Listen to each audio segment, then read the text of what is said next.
What up, everybody? Welcome back to another episode of AC Reviews the World, and it is episode 27. Hope that week was good. Got some work done. Wasn't making some money. That's the main thing, especially in this time. We got to make some money. And hopefully, if you off on the weekends like I am, you can relax. And if you need to, get some stuff done. You got to get some stuff done. I got video editing. Got yard work to do. Work never stops. Work never stops. But hey, I'm happy that we all here. You know, I'm here every Tuesday, Friday, and Saturday, 6 and 8. Unless it changed a little bit, unless for some reason I stay up too late. You know, I like to be in bed by 10 o'clock. Good 10 o'clock. 9:30. I like to be in the bed. I probably won't go to sleep until 10:30, but 9:30 I'm in the bed. But for some reason that one day, could not go to sleep. But yeah, without further ado, I'm happy everybody. I had to switch over to the next view because we got some reviews to do. We got some reactions. We got some stuff to react to. We got some stuff to, we got to review the world together like always. But like I said, we got a good couple of things to go over. LA fires, little boo-boo dolls. My roommate talked about that, asking about going in on one. Little boo-boo dolls. And if I'm saying that name wrong, forgive me, but I don't even know what the craze is about. They finally, if y'all remember, the Ocean Gate Titan, the submarine that went down to go see the Titanic and killed the 5 rich people. They finally released the Coast Guard report, so we're gonna look at that. And there's just a bunch of other things about AI going into the airlines and how that's going to affect some of the stuff. But hey, yeah. So I'm happy that we got here on a Saturday. Whenever you come in, just say how you doing. Hope you all having a good day. But let's jump right into it. The first thing we're going to look at today is the LA Canyon fires. So it looks like the canyon was going crazy and spreading out. And it's causing evacuations. So let's jump right over into that and see what we got to talk about today. So let's jump over into that and pull it up.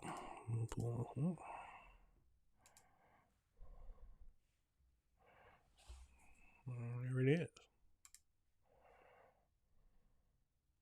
Evacuation orders have now been issued in parts of Los Angeles where a wildfire is exploding in size. The Canyon fire erupted yesterday afternoon in a remote area and spread rapidly through the brush amid a heat wave. Oh, dang. Is the internet about to mess me up?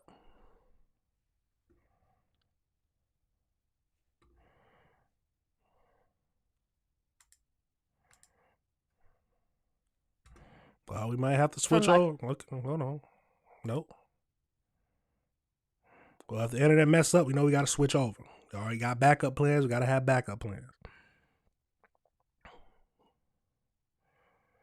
Well, let's pause that right now. Stuff never works right when you want it to. Let's jump over into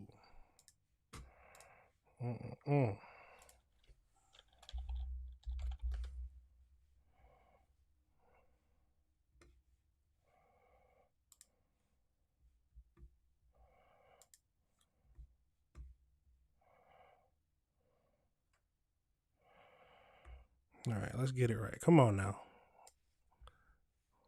One of those days. It's one of those days where stuff never works right.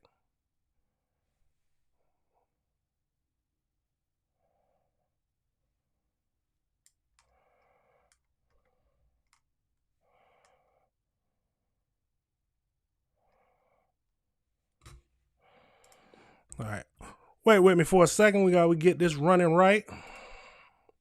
Because for some reason the internet's not going to work. And it always is something. It's always something. Let's go over to...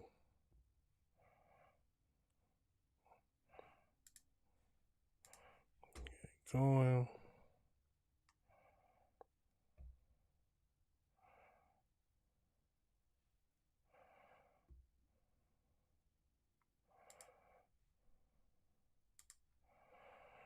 Let's get it right.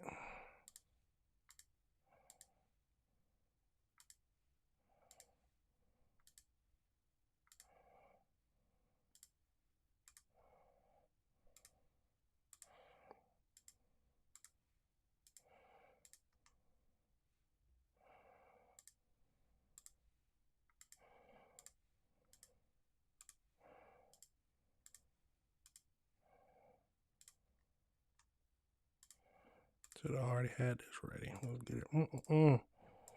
It's always something, everybody. It's always something that'll stall you all in a bad position. But, hey, we're getting into it. That should be good. Let's see if it anything of...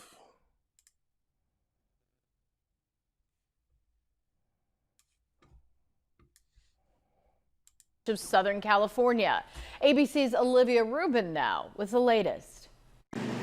Today, part of Los Angeles County as wildfires tear through communities or people to evacuate. The so-called canyon fire exploding overnight, growing to under 5,000 acres in just hours. Many people packing up and leaving, one man walking his horses to a safer place. Some people choosing to stay, using hoses to try to protect their homes. Brother Jake, he was up there on the hill. He had a fire hose out. We all just basically clambered up there to try and wet down the house as good as we could. Desperate efforts underway to contain that blaze. Helicopters dropping water from above. Firefighters on the ground trying to tamp down the flames. Several structures already burned. Horrifying scenes in Colorado. Now that is absolutely crazy. Let's go over here. Let's get that out the way. Wow, let's back that up a tad bit. People choosing to stay, using hoses to try to protect their homes. Brother Jake, he was up there on the hill. He had a fire hose out. I mean, you got to do the best you can. We all just basically clambered up there to try and wet down the house as good as we could. Desperate efforts underway to contain that blaze. Helicopters dropping water from above. Firefight ground trying to tamp down the flames. Several structures already burned.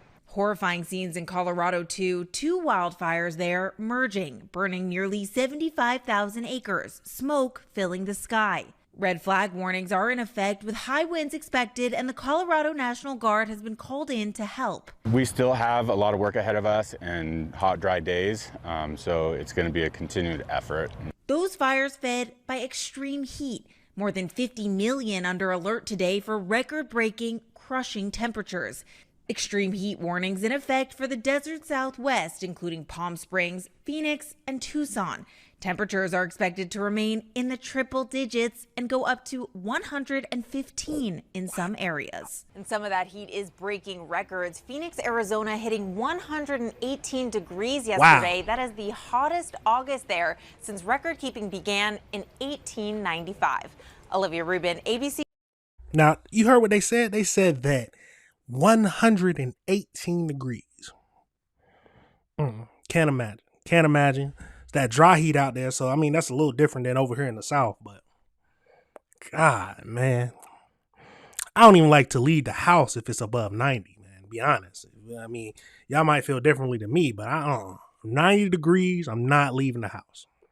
Now, we're going to go over to one other video where it's just showing a short little video where it's just showing more of the stuff about the LA fires. Well, let's jump over into it.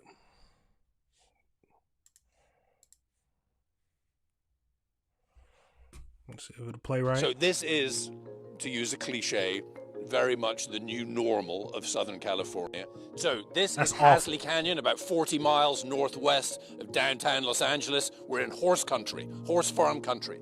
And you can see where this fire, the canyon fire, has Scorched moved through.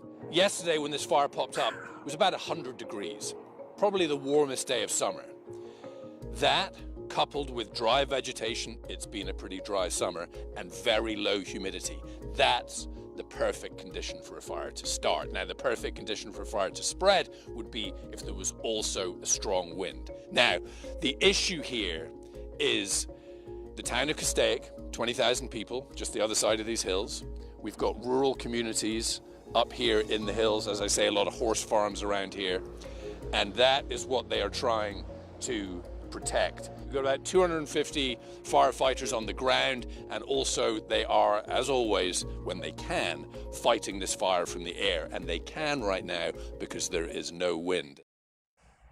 Wow, that is crazy. They said that that's the new norm. Hold on, he said that that's. So this is, to use a cliche, very much the new normal of Southern California. No, I'm not. That is absolutely crazy. I can't imagine how people can just consider that to be the new normal. I guess fires are a common occurrence, just like in Florida, where hurricanes are a common occurrence, where I'm assuming that they consider, if you live down in Florida, you consider that that is the normal. God, Mother Nature is very scary. I've said this before, dealing with the Texas flooding and all the flooding, especially the deadly stuff. You cannot underestimate Mother Nature. Never can underestimate it. Golly, so they're going to have to do a lot. Now, I hear some people always talking about, why can't they just take some ocean water and spray down the fires? Because it's the salt. The salt in, if you don't know it, it might be saying something obvious, but the salt. Once the salt from the water gets everywhere, it starts corroding stuff. And once they try to do it, it just contaminates a bunch of things. But I can't imagine being asked to evacuate my home for a fire with the possibility that my home could be destroyed. Hopefully insurance covers it, but I don't know. I have no idea. If it's common occurrence there, I'm assuming that it's the fire insurance or wildfire insurance is very, very helpful. But like flooding is from FEMA. So like most insurance companies don't cover flooding because it's a FEMA program. Or at least that's my understanding. If I'm saying it wrong, tell me if I'm saying it wrong. But golly, I can't imagine. Truly can't imagine. Good morning. Oh, you ain't missed much. It's just talking about the LA Canyon fire. They said it's the new normal out there. I can't imagine. I truly can't imagine where I felt like the normal is a wildfire. Just like in Florida, I can't imagine where the normal would be a hurricane. Not much we got some stuff that happens in South Carolina, but nothing to where I would just call it the new normal. Except for some storms, maybe. Anything like that. Maybe some flooding. Flooding can be normal. There's some parts that are flood bad, but nothing like that. But that is absolutely wild. Hopefully everybody's out there safe. There haven't been any reports on any deaths or anything like that, but golly. Now we're going to get over into the next thing we're going to pivot over into is Labubu dolls. I don't know if y'all have heard about it, but the Labubu dolls craze, my roommate recently asked me if I wanted to go in on one, but it's saying some of them are selling for thousands of dollars. I can't imagine it, but it looks like, but with crazes and high money coming from the sale of them, it's going to bring out thieves. So we got some thieves going out there, breaking into buildings. Yeah. Well, you don't have to tell me, Latoya. But yes, we're going to get over into Labubu dolls. And that's an awful name, Labubu dolls. But they also have fake ones, which is Lalulu dolls or some stupid things like that. But let's jump right over into that and see what it's talking about. People love to steal. I hate thieves who work to take somebody's hard-earned work, but something we got to deal with. We gotta be harsh on crime. That's my whole point. But let's get right into this. Yes, these are Labubu dolls. Look at this. They're the craze nowadays between the kids or young adults, just anybody. They like to hang them up and hang them on their bags and stuff like that. I don't get it. I truly don't. It's just not my thing. But if you like it, you like it. There you go. Let's jump right over into this and see what it's talking about. These thieves breaking into a California collectible store aren't after diamonds, but nearly as precious, they want Labubus. We worked so hard to get to this point, and for them just to come in like nothing and take it all away. The owners say Wednesday morning their store was ransacked. Police say thieves stole roughly $7,000 of inventory, including the sought-after plush toy. It's still really cute. So cute. This is freaking adorable. And these toys are the it item of the year, so much so that Labubu, sold worldwide by the Beijing-based toy maker Pop Mart, are now a billion-dollar industry. Crowds gathering outside stores and pop-ups for the chance of nabbing one. They're selling out and they're hard to get, which makes people want them even more. That you buy them through a blind box system, which is a system where essentially you don't know what's in the box. You hope that what's in the box is what you want. If you don't get what you want, you got to go buy another one. A lot of folks have sort of likened that sort of system to almost gambling. The market is so popular, some turning to counterfeit alternatives called Lafufu, often made with lower quality materials, and some may have a different number of teeth than their authentic cousins. No. So the genuine ones are Labubu dolls, and the fake ones are Lafufu dolls. Man, you can't make this up. Let's keep going. So if you can't tell, this is a fake Labubu. They're not just toys, they are accessories. They are things that you can collect, not just to dress them up, not just to be amused by, but also to complete an outfit. Think what you want. The marketing is genius. All right, the Labubu blind box can retail from $20 to $30. You'll see them online, sometimes selling for 3 times that price or more. A rare Labubu, some of them have resold on that second market for as much as $10,000 each. And guys, y'all heard what he said. Yes, grown people are buying these, and they said that some of them can go for $10,000 for the rare ones. I mean, it's really hard. I never know what's gonna blow up because I wouldn't buy these. It's not my thing. So I don't know. It may tell me if you like them, but I don't know. It's just not my thing. So it's hard to know if you have a Labu do or a Labu don't. Okay. But this is the real deal, thanks to our producer Alana. You're right, and we couldn't have it here. I was told I can't touch it. Yeah, well, that's why. But it's specific to you, Sam. We're all allowed to give it a hug. She got a It's just me. Yeah. Good. All right. But it would complete your outfit. Thank you, Sam. Right on the hip. Yeah. Now Michael needs a labubby. No, Mike. I'm over here going, wasted minutes of my life. We have the gist of that. So let's go over into the next video where we actually break down where thieves are breaking into the store. And then we actually hear from the owners of the store. So let's jump right over into that.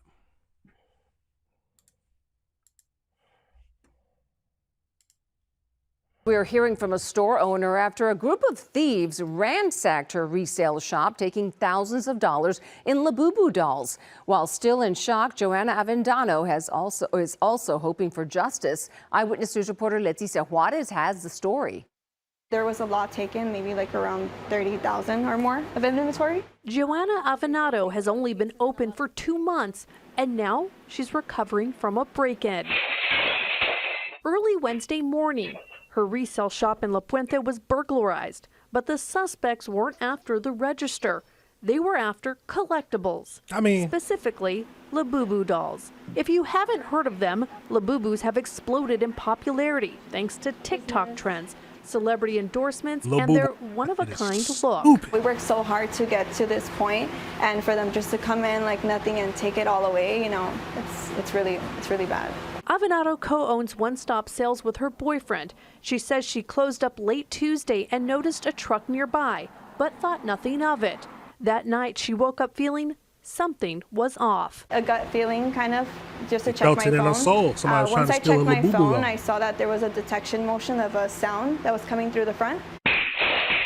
That was the sound of glass shattering as thieves smashed in the door. Avendano watching as it all unfolded. from a camera mounted inside the shop. I was watching everything from when they got in, what they were taking. I was panicking because I was just like, I felt so like if I couldn't do anything, you know. The suspects ransacked the store, but only took the high-value Labubu dolls. I think that these people have been watching us maybe to figure out what kind of inventory we have so they can come in, because they knew exactly what to go for. Now, let's be honest. You know they was watching. There's no ifs, ands, or buts about it. They was watching them. They cased the store. They probably shown up at the store a few times. That's the best way to do it. Absolutely crazy. And what to get. She hopes someone will recognize this truck or the suspects. If you have any information about the thefts of these Labubus, you're asked to contact the LA County Sheriff's Department City of Industry substation. Reporting in La Puente, Leticia Juarez, E27 Eyewitness News. Absolutely crazy. Absolutely crazy.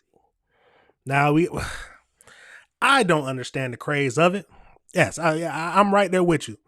I cannot stand thieves. Truly can't. Truly can't.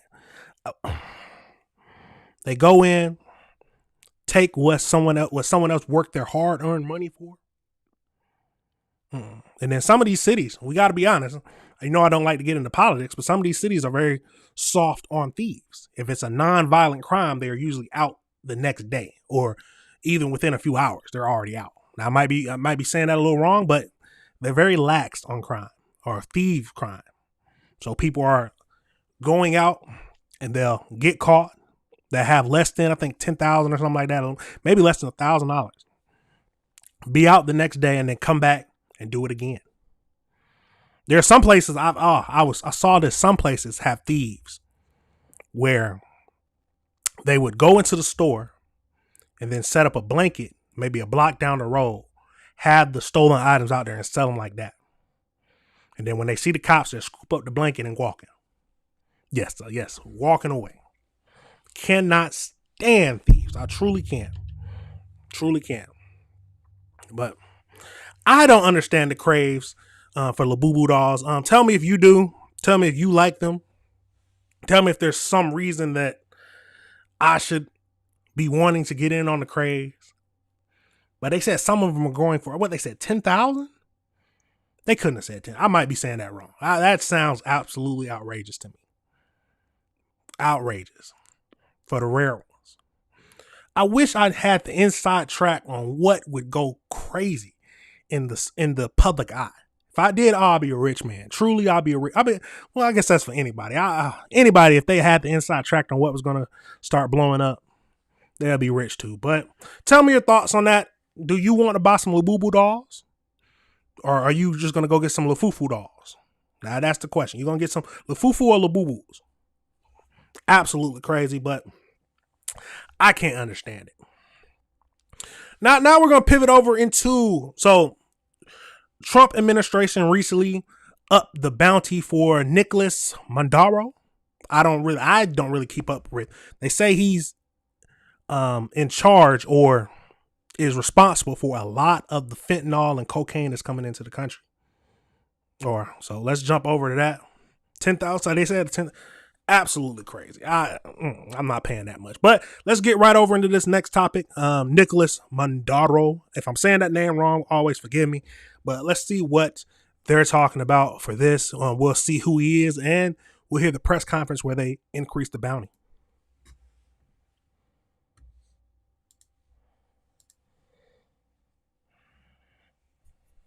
Today, the Department of Justice and State Department are announcing a historic $50 million reward for information leading to the arrest of Nicolas Maduro. Maduro uses foreign terrorist organizations like TDA, Sinaloa, and Cartel of the Suns to bring deadly drugs and violence into our country. To date, the DEA has seized 30 tons of cocaine linked to Maduro and his associates, with nearly 7 tons linked to Maduro himself, which represents a primary source of income for the deadly cartels based in Venezuela and Mexico. Cocaine is often laced with fentanyl, resulting in the loss and destruction of countless American lives. The DOJ has seized over $700 million of Maduro-linked assets, including 2 private jets, 9 vehicles, and more. Yet Maduro... You said they seized $700 million of his assets? Yeah, that's a bad day. I'm having a bad day. That is crazy. His reign of terror continues. He is one of the largest narco traffickers in the world and a threat to our national security. Therefore, we've doubled his reward to $50 million. Under President Trump's leadership, Maduro will not escape justice and he will be held accountable for his despicable crimes. If you have any information to bring this criminal to justice, call 1-202-307-4228 or go online. Take that number down. Take that number down. That music could give me a copyright claim, something crazy like that. So they said that offering $50 million joint between the Justice Department and State Department due to his alleged crimes. Let's see. The original reward was set during Trump's first administration at $15 million.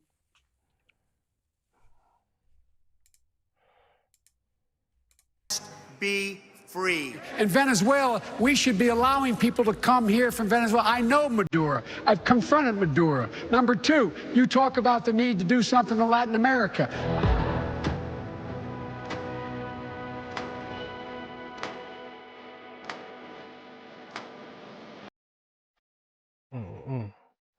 Overdoses are crazy. Let's see. The cartel consists of high-ranking Venezuelan officials. The U.S. classified Maduro as the world's largest narco trafficker. Officials warn that cocaine is frequently laced with fentanyl, resulting in thousands of American deaths a year. Secretary of State Marco Rubio called Maduro regime illegitimate after disputes. He faces U.S. federal charges, narco-terrorism, conspiracies to import cocaine, and illegal possession of machine guns. Jesus. Authorities allege that he is conspired with Farky, I'm not a and cartel activities. Let's see. More than $700 million in assets and tied to him has been seized, including 2 private jets and 9 luxury vehicles. Absolutely crazy. I cannot. 50 million? 50 million.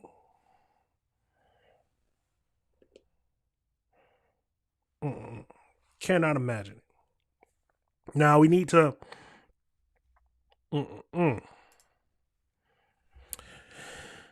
So he got to watch his back. That's as simple as that. He's got to have to watch his back, because some of the people, some of them employees gonna hit that phone call real quick. Type in that. What was that number again? Hold on. 50 million is going to get a lot of people moving. Now we're going to watch a little bit more. We'll watch another video about him, just breaking down. I think breaking down just more of who he is. So let's jump over right into that and see what we're talking about.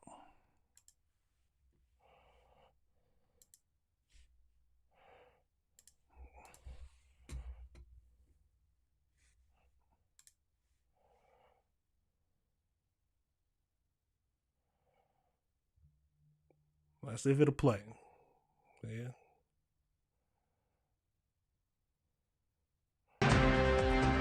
Well, the Trump administration is doubling the reward for the arrest of Venezuela's president to $50 million. The administration accuses Maduro of being one of the largest drug traffickers in the world, with Attorney General Pam Bondi saying he will be held accountable for his, quote, despicable crimes. Correspondent Jorge Ventura is live with more on all of this. So, Jorge, why is the president making these moves now?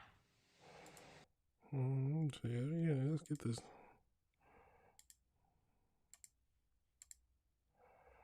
We can get a better look on that. Hey there, Kelly. Yeah, just an interesting timing. Earlier this year, that bounty was at $25 million. Now it's doubled to $50 million, and it's clear that the Trump administration sees. Oh, dang. Hold on. See, I got to get a better internet connection. That's all it's telling me. Nicolas Maduro as a narco terror threat, earlier, Marco Rubio did say that Nicolas Maduro isn't even the president of Venezuela. Now, the U.S. government is accusing Maduro of running a transnational drug empire and providing material support to Trinidad and the Sinaloa cartel and trafficking that cocaine into the United States, often laced with fentanyl. Now, the DEA says 30 tons of cocaine have been seized from Maduro and his criminal network, 7 tons tied directly to Maduro himself. And the Justice Department says that is just part of this investigation. They say they already confiscated over $700 million in assets linked to Maduro, from private jets to even luxury cars. Now officials are revealing how they believe he's moving those drugs into the United States. Take a listen. Maduro uses foreign terrorist organizations like TDA, Sinaloa, and Cartel of the Suns to bring deadly drugs and violence into our country. He is one of the largest narco traffickers in the world and a threat to our national security. Therefore, we've doubled his reward to $50 million. Under President Trump's leadership, Maduro will not escape justice. And Kelly, this is probably one of the hardest campaigns we've ever seen from the U.S. government, trying to now remove Nicolas Maduro from president, are now trying to encourage the arrest, probably trying to get that message communicated to other Venezuelan elected officials. Oh, yeah. Yeah, you would imagine so. So, Jorge, this comes as the Treasury Department takes new action against Maduro's own cartel. What more are we learning about that specifically? Yeah, these are now some shocking allegations. Earlier this month, we did see the Treasury Department sanction what they're calling Cartel de los Soles. This is a criminal organization based in Venezuela, also translated to Cartel de Suns in English. And they say that the head of this criminal organization is the Venezuelan president, Nicolas Maduro, and other Venezuelan government officials. The U.S. government says that Maduro and these officials corrupted the military, intelligence services, and even the courts to help traffic drugs into the United States. Now, these sanctions link the Cartel de los Soles directly to Trinidad and the Sinaloa cartel. Remember, these are two foreign terrorist organizations sanctioned by the State Department. They say that these criminal organizations are responsible for moving massive amounts of fentanyl, cocaine, and meth onto American streets. It's also interesting today, Kelly, earlier this morning, Mexican President Claudia Sheinbaum was actually asked about these accusations made by the U.S. government. She says that from their side, they haven't seen any evidence linking the Sinaloa cartel to Nicolas President Maduro. Kelly. All right, Jorge Ventura. Jorge, thank you very much for the update. And coming up, a major... Now, thank you for... Now, as we see, there is... I've always said this before. Anyone who's messing with fentanyl, anyone at all, deserves to be put behind bars, under the jail. Selling it, manufacturing it, anything like that, send them to jail. I have no course. Send them away. There's nothing else you can say about it. But $50 million, y'all. It's $50 million. So he's gonna have to be very worried. He's gonna have to watch his back. He is going to have to watch his back, because someone's going to tell. I mean, 50 million, that's a lot of reasons to tell. There's a lot of reasons to tell. Somebody's just going to come home one day after working hard under him, talk to his girl, and they're going to be like, baby, what if I could get 50 million? And then it's over with from there. Once you talk about it with your girl, it's over with. Absolutely crazy. Yes, he is the president over there. Yeah, that's what they said. He is the president over there. And bringing in fentanyl into our country. That's why his bounty is worth 50 million now. 50 million. Yeah. You remember, take down that number. They're going to make sure to take down that number. You see him? You going yes. I see this man over there. He looks awfully a lot like Nicolas Maduro. Please send a few squad cars and some SWAT teams. Are you sure it's him? Yeah. If it is, you got my bank account information is so and so and so. Please deposit that money. I'm not gonna quit my job until I get the money. There you go. See? Yeah, somebody's gonna call. Somebody is going to call. $50 million? I might call. Man, he's in Venezuela. His address is so and so. No, send the money when you catch him. Send the money when you catch him. Absolutely crazy. But That is wild. So we had to talk about that because 50 million is a lot of money, and probably going to see it soon where he was caught. Somebody inside his organization is going to tip him off. I mean, it only makes sense to me.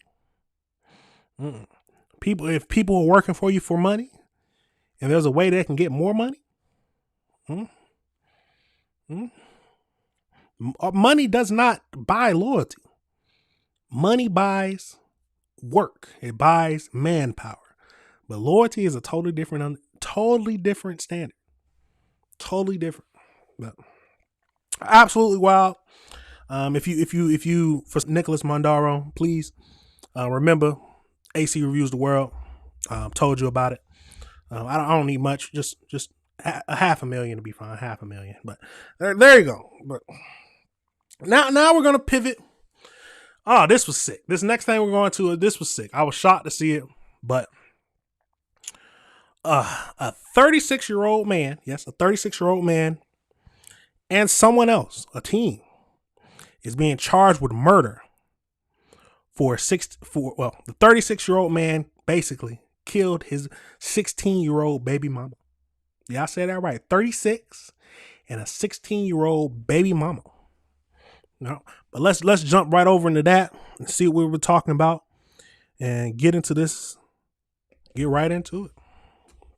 It's a crazy world we live in. People are some sick animals, but let's see what it's talking about. 16-year-old Zariah Dodd, who was pregnant when she died. 2 men are in custody accused of conspiring to kill her, including the unborn baby's father. Taylor joins me with the details tonight. Taylor.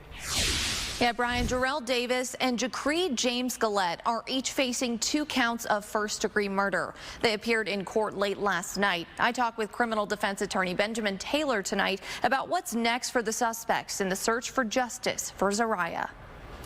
16-year-old Zariah Dodd was found murdered in Maryview Park on the morning of July 5th. She was almost 6 months pregnant. It's sick that you would take another child's life because you don't want the proof to come out. Now, almost a month later, loved ones say she is fine. Okay, well, I'm not going to, I don't like to pause it too much, but we got to say something. 16 years old, and she was messing with a 36-year-old? Where's the father? Where's the mother? Where are the people who told her in the first place that she shouldn't be in a relationship with him? Or maybe they couldn't control her. Maybe they could not. Well, is control the right? Yeah, control is the right. Maybe they couldn't, or maybe they didn't teach their daughter good enough. Well, we never want to blame the victim, but we don't know what happened. But someone should have stepped in. Someone should have stepped in because 36 and 16, absolutely crazy. Finally getting justice with the arrests of 36-year-old Darrell Davis and 18-year-old Jacree James Gillette, who appeared in front of a judge late Friday night. There are allegations that you committed murder in the first degree, which is a Class 1 felony. Davis, who Phoenix police says is the father of Dodd's unborn daughter, counts of first-degree murder charges. Criminal defense attorney Benjamin Taylor says an unborn child often means a harsher penalty. I mean, with the unborn child, they could either charge the defendants with killing the baby that's unborn and the mother. So basically each count could be 1 count for the mother and 1 count for the unborn child. He deserves. Davis is accused of sexual misconduct with a minor in this case. He also pled guilty for impregnating a 14-year-old in 2008 when he was 19 and received probation. Okay, 19. Taylor says Davis' record is against him. When a person has prior convictions on their record, the prosecutor... So he just likes them young girls like that? She was in a group home? Usually aggravates their sentence or even asks for the maximum amount. And here the maximum amount is life in prison or even death. 18-year-old Jacree James Gillette also faces 2 counts of premeditated first-degree murder charges for Zariah's death. Taylor says 2 suspects shows more of a plan in the eyes of prosecutors. First-degree murder means that something's premeditated. It means it's thought out. There was a plan involved, last-minute thing. The defendants allegedly planned this out to kill the victim here. All of these things considered, Taylor says the death penalty isn't off the table. And because you have a minor, a pregnant minor, this is a very egregious act that was caused here. And so ultimately the prosecutor go death penalty in the future. They decide to.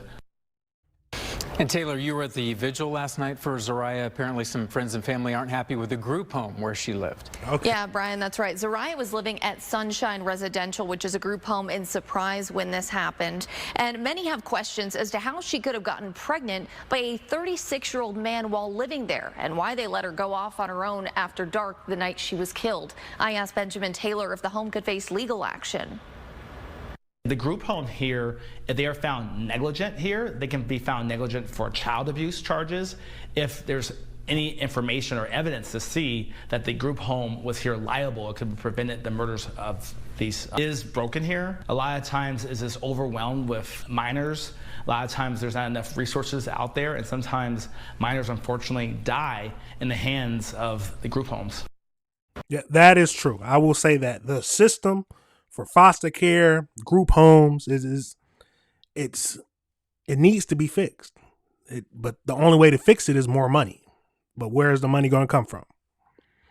That's a good question. I don't know.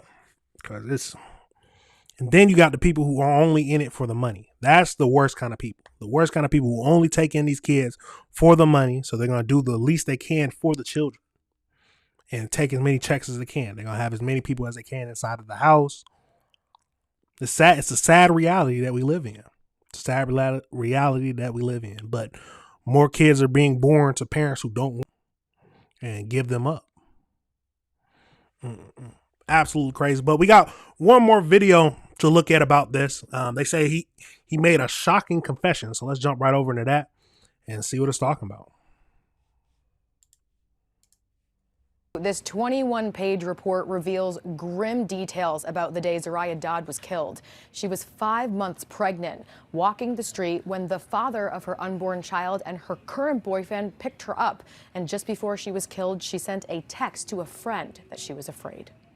New court documents giving us insight into the timeline leading up to the murder of 16-year-old Zariah Dodd and her unborn child. The report says Dodd wanted to go to a friend's house on July 4th. Her caseworker told her no, but instead she could go for a walk. Investigators say Dodd left the group home with a laptop, a pink and purple tumbler, and a blue purse.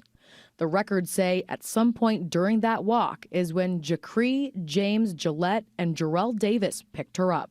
The document shows Dodd sent a text to a friend saying, quote, "We are literally driving in circles." Davis denied ordering Dodd's death. And both men are being charged. Oh, hold on. We missed something. Listen, hold on. We can't miss anything now. We can't miss anything. And both men are being charged with 2 counts of first-degree murder, with one count for Dodd's unborn child. Davis, who was the father of the child, is also facing an additional charge of sexual conduct with a minor. Live in the newsroom tonight, I'm Stephanie Dupre for Arizona. Absolutely disgusting. That's all you can say about this.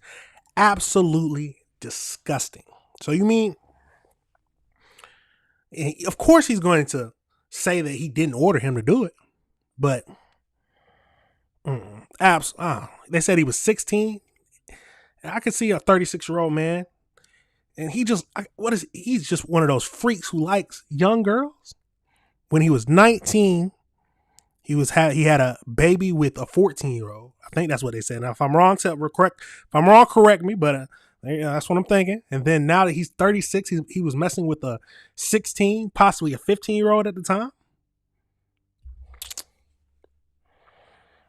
Some people don't deserve to be with regular people. It's as simple as that. Some people don't deserve to be out here with regular society and normal citizens like us. Sick.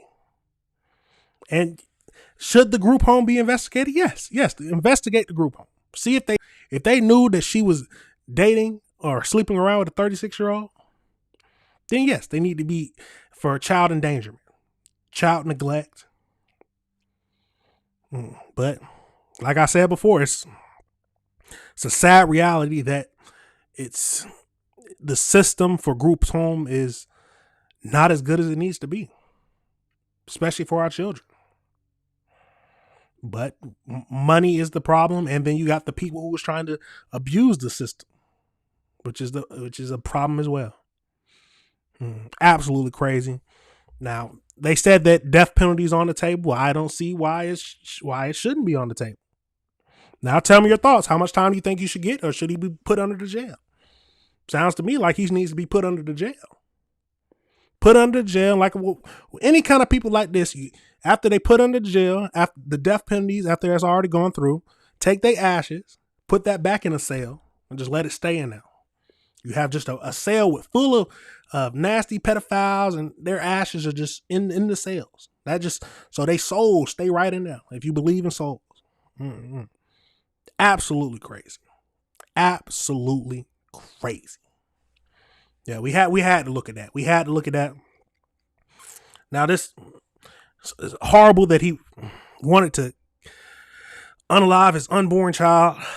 I'm assuming he didn't want a child or something like that, but we need to go over to this next thing we're going to pivot over into is a daycare owner.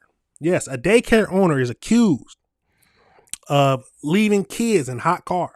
Leaving kids in a hot car. So let's jump over right into that and see what that is talking about. Man, see, God, man, people, it's crazy that a daycare owner, you would think with someone who would be there for the kids and be a person you could trust with your kids, would do something like leaving kids in hot cars. Absolutely crazy. But let's keep going and let's see what this is about.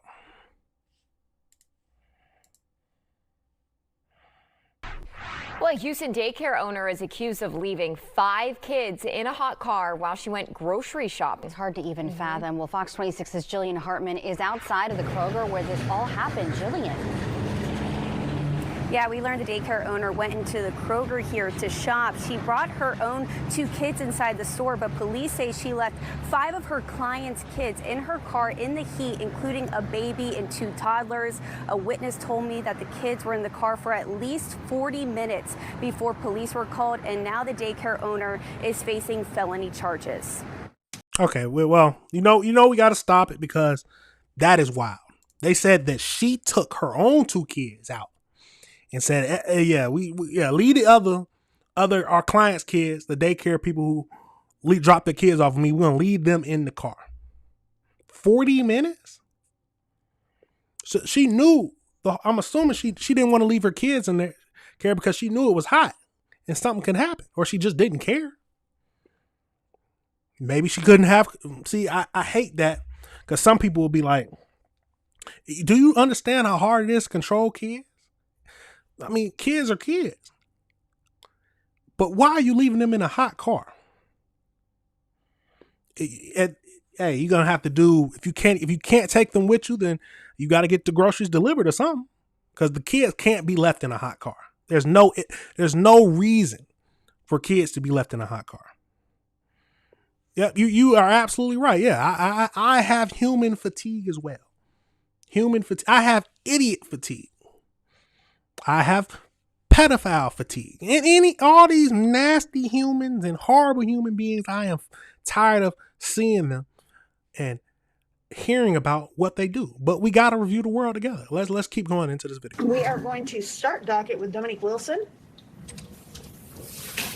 Ms. Wilson, you've been charged with 5 counts of the state jail felony offense of endangering children. Local daycare owner Dominique Wilson was arrested, and she faces 5 child endangerment charges. Houston police say they were called to the Kroger parking lot along Telephone Road in Belfort around noon on Friday. Authorities say Wilson went grocery shopping with her 2 kids, but left 5 of her client's children she was watching in her car when it was 91 degrees outside. Police told us the kids' ages, a 10-month-old, a 1 and 2-year-old, and an 8 and 6-year-old. There's she would've got hit. no excuse. I don't believe in hitting women. It's super hot in Houston. I wouldn't even leave my dog in the car. So I don't know what she was thinking. Nyla Peters is Wilson's neighbor. Authorities say Wilson runs her daycare out of her apartment along Stone Street. It's called My Little Angels. Bless their souls. I'm so sorry that even happened to them babies.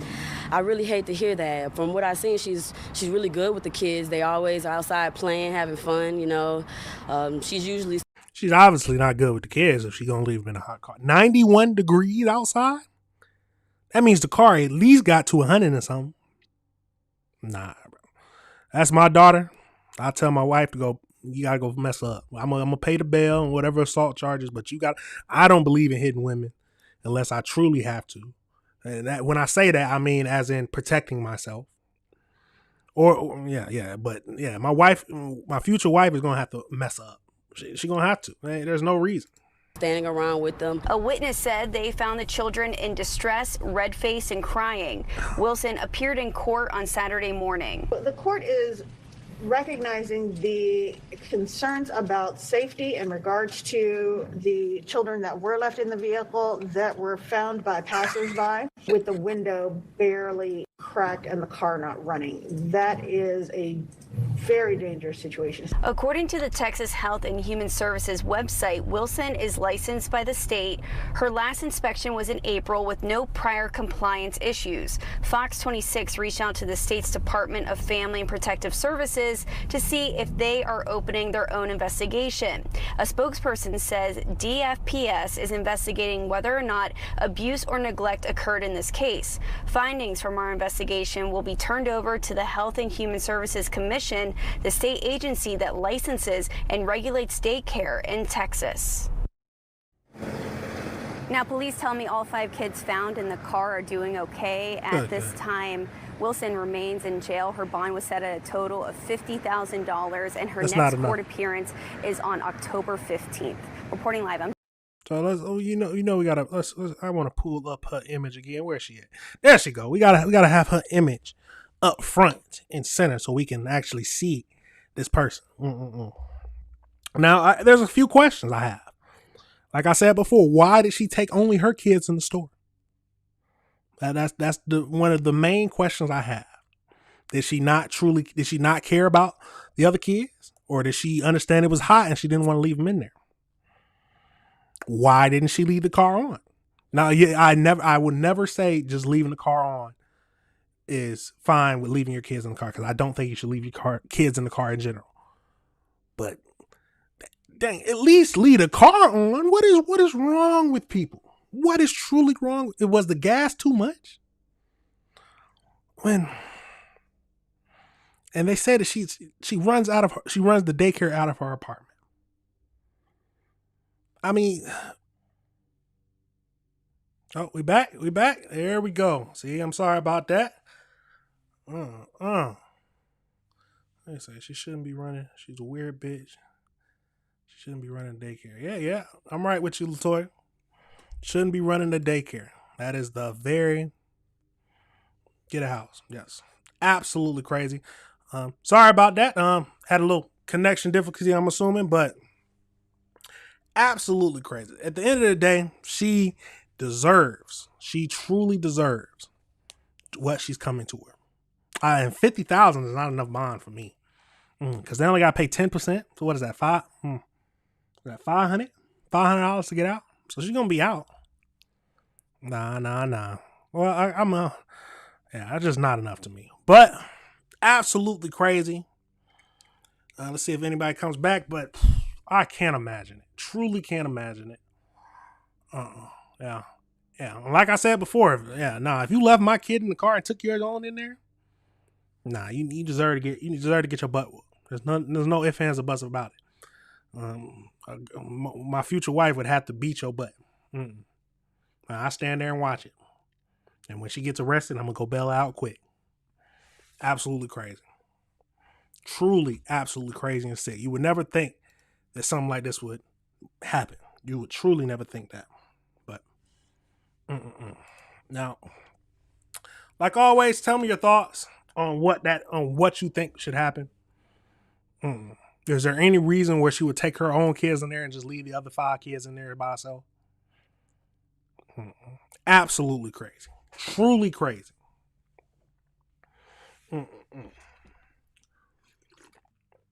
Now, remember to like, subscribe, hit that notification bell.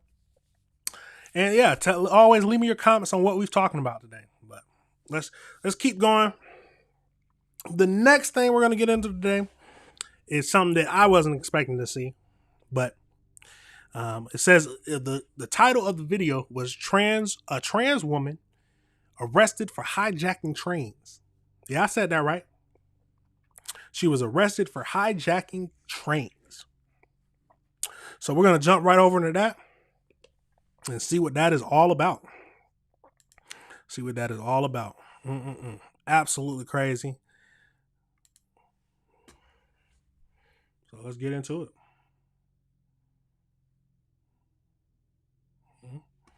It's gonna pop up.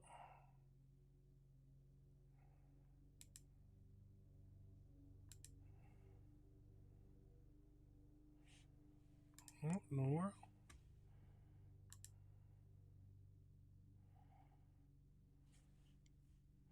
There it is. Okay, I was about to say.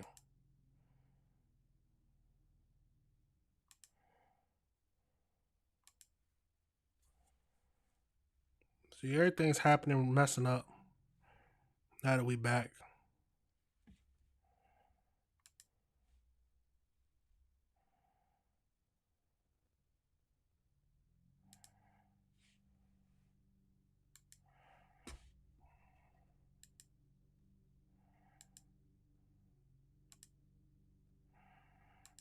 Where are all my videos at? Look like we gotta switch over to the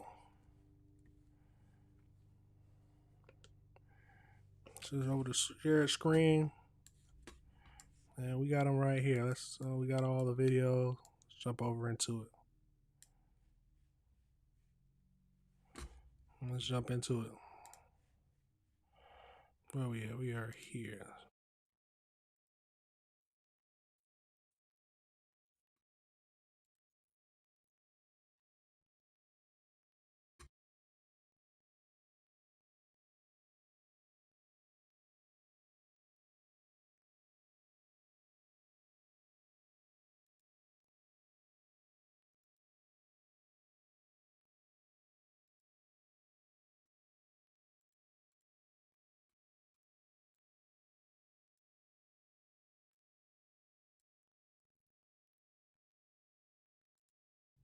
Apps.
We back.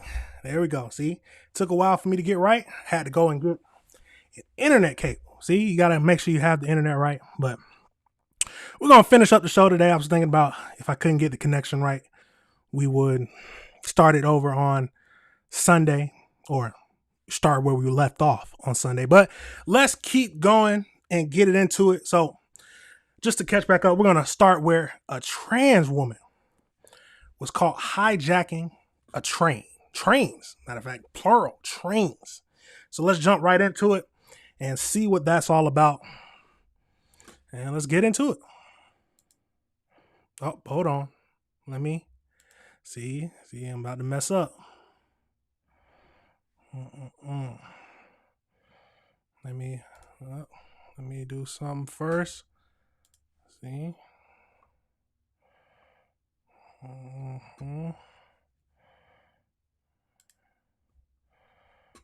Let me go pause.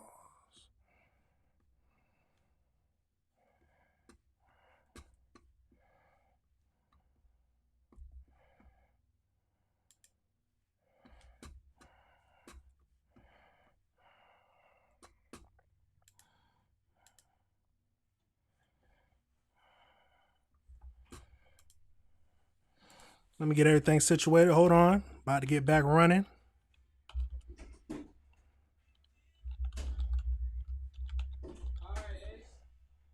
All right.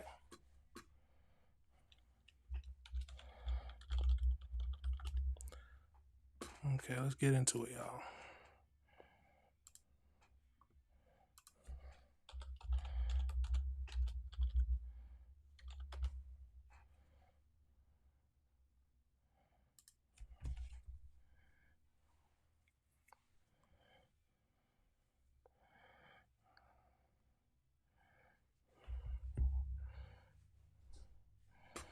There we are. See, we back right.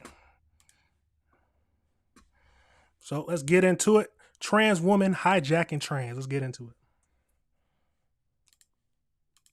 New details on a story that you'll only see on Pix 11 News tonight. Police have arrested an alleged serial subway thief after she skipped a court hearing.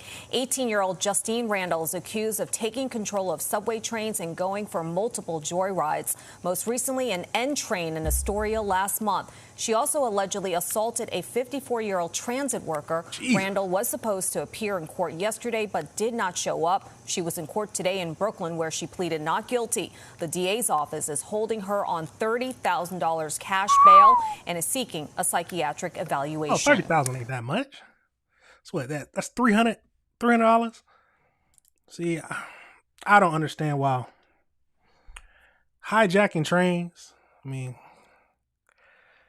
some people love the life of crime. But let's get into the next video. We got one more video about this where it breaks it down a little bit more. So let's see what that is talking about.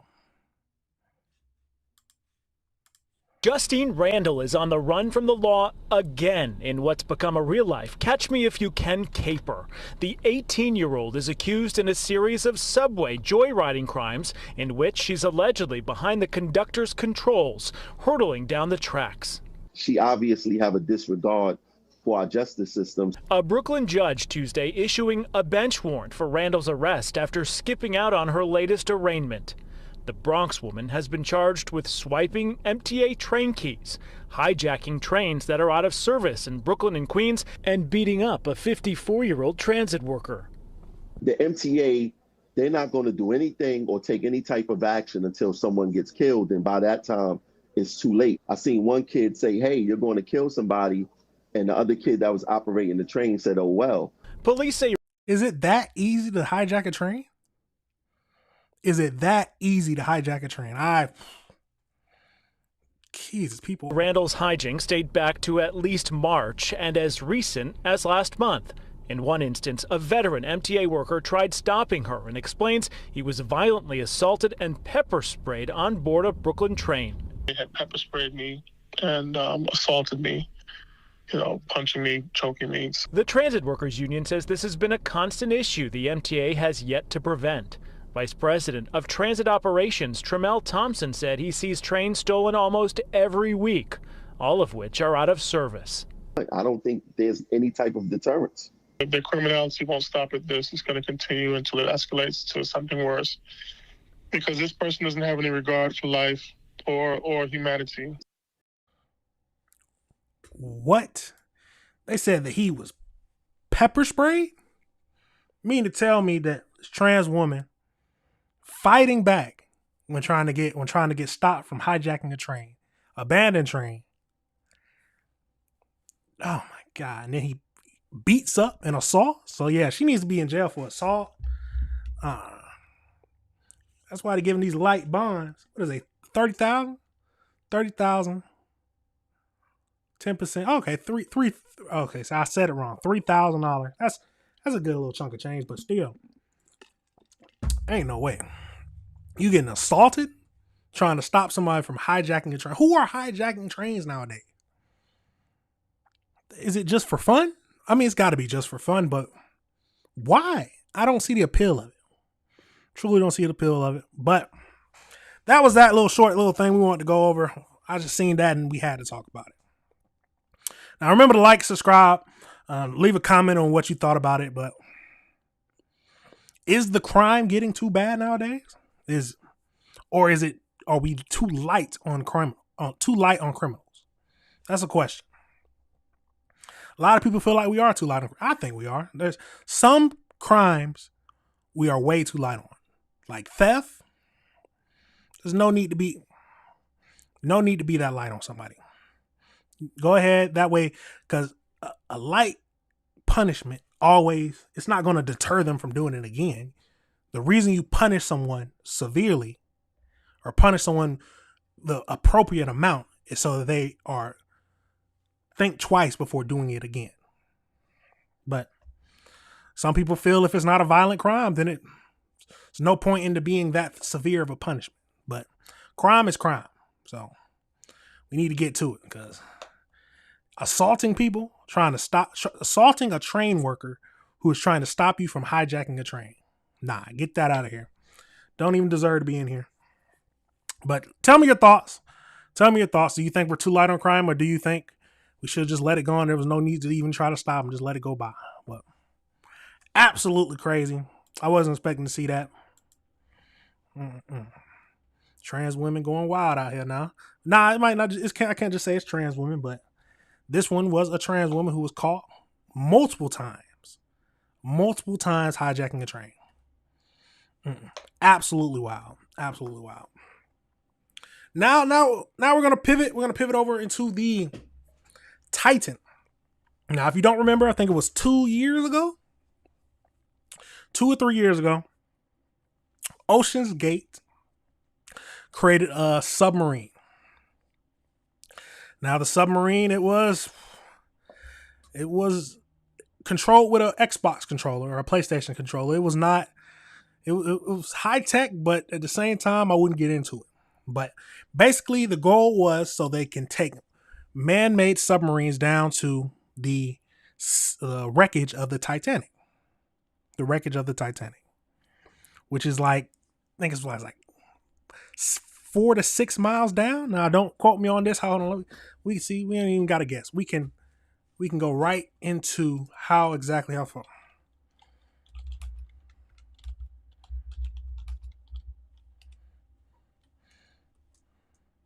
Okay, so it's estimated the Titanic wreckage is around 2.4 miles down below the surface of the water. So that's where they were trying to get to, 2.4 miles down below the surface. So, So let's see. Coast Guard finally released the report based on the Titan. So we're going to jump right into that and see what it's talking about.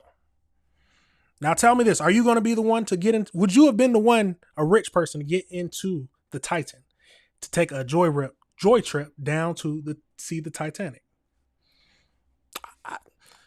Some people got too much money to know what to do with, so that's where they go into it. But let's get right into it. The first thing we're going to look at now is they released the footage of the actual wreckage that they discovered. So let's jump right into that.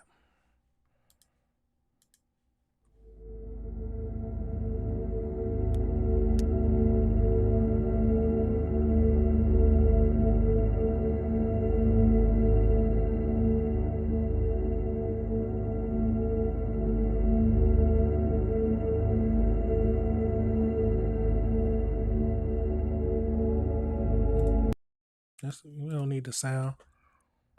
As you see, this is about 2.4 miles down. Now, what meters? 3,776 meters down.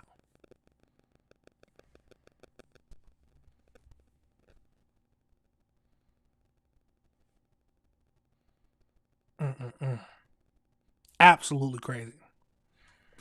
So that's pretty much that. But let's get over into the actual report where they break down what the findings were from the Coast Guard. So let's see what that is talking about. Oh, get this sound right. Submersible. 2 years after the OceanGate Titan submersible imploded in the Atlantic near the wreckage of the Titanic, killing 5 people on board, including the company's co-founder, pilot, and CEO, we're getting some official answers today about why the tragedy occurred. The U.S. Coast Guard has now released its report, calling the incident a preventable disaster. Its investigation largely blames the company, OceanGate, for several contributing factors, including, quote, inadequate design, certification, maintenance, and inspection process for the sub. The report says that all 5 people on board died instantaneously. CNN's Tom Foreman is with us now. Tom, what more did investigators find here? This is a fascinating report, and let me tell you, through these hundreds of pages, the message is simple enough. This was badly designed, badly maintained, badly operated. They dodged all forms of inspection of this, and that's why 5 people died. All right, here's a question. Why? Maybe the people inside didn't know, but I'm not sure. Why are you getting into some kind of submarine that is made to go underwater without it hasn't been gone through the proper inspections, wasn't stored correctly? Do you think money just... I hope they just didn't know. I hope they didn't know, and they just thought. I hope they didn't know that they didn't go through proper inspections. I hope it wasn't just, well, they believed that everything would have been fine. Absolutely crazy. Let's keep going. If you look at some of the details, they talked about the design of this thing. There's a carbon fiber hull that basically is glued to these rings at the end where they put the caps on. These people are bolted inside. There is no way for them to get out under any circumstances without somebody outside helping them. No meaningful analysis on the life cycle of a carbon fiber hull. Carbon fiber sounds like a big word. It's a great material. It's wonderful, but it is these interlaced layers, and carbon fiber is either great or it has totally failed. There's not a lot of in between. When it starts failing, it fails. They weren't watching that carefully enough. They were over-relying on a real-time monitoring system. They had little sound systems, that were sensors on the hull of this thing that were basically listening to see if it was cracking. And if they had enough signs, well, maybe this thing's going to fail. We need to get out of here. And they had sensed problems before, which they just glossed right over and kept using it. I've spoken to engineers about this.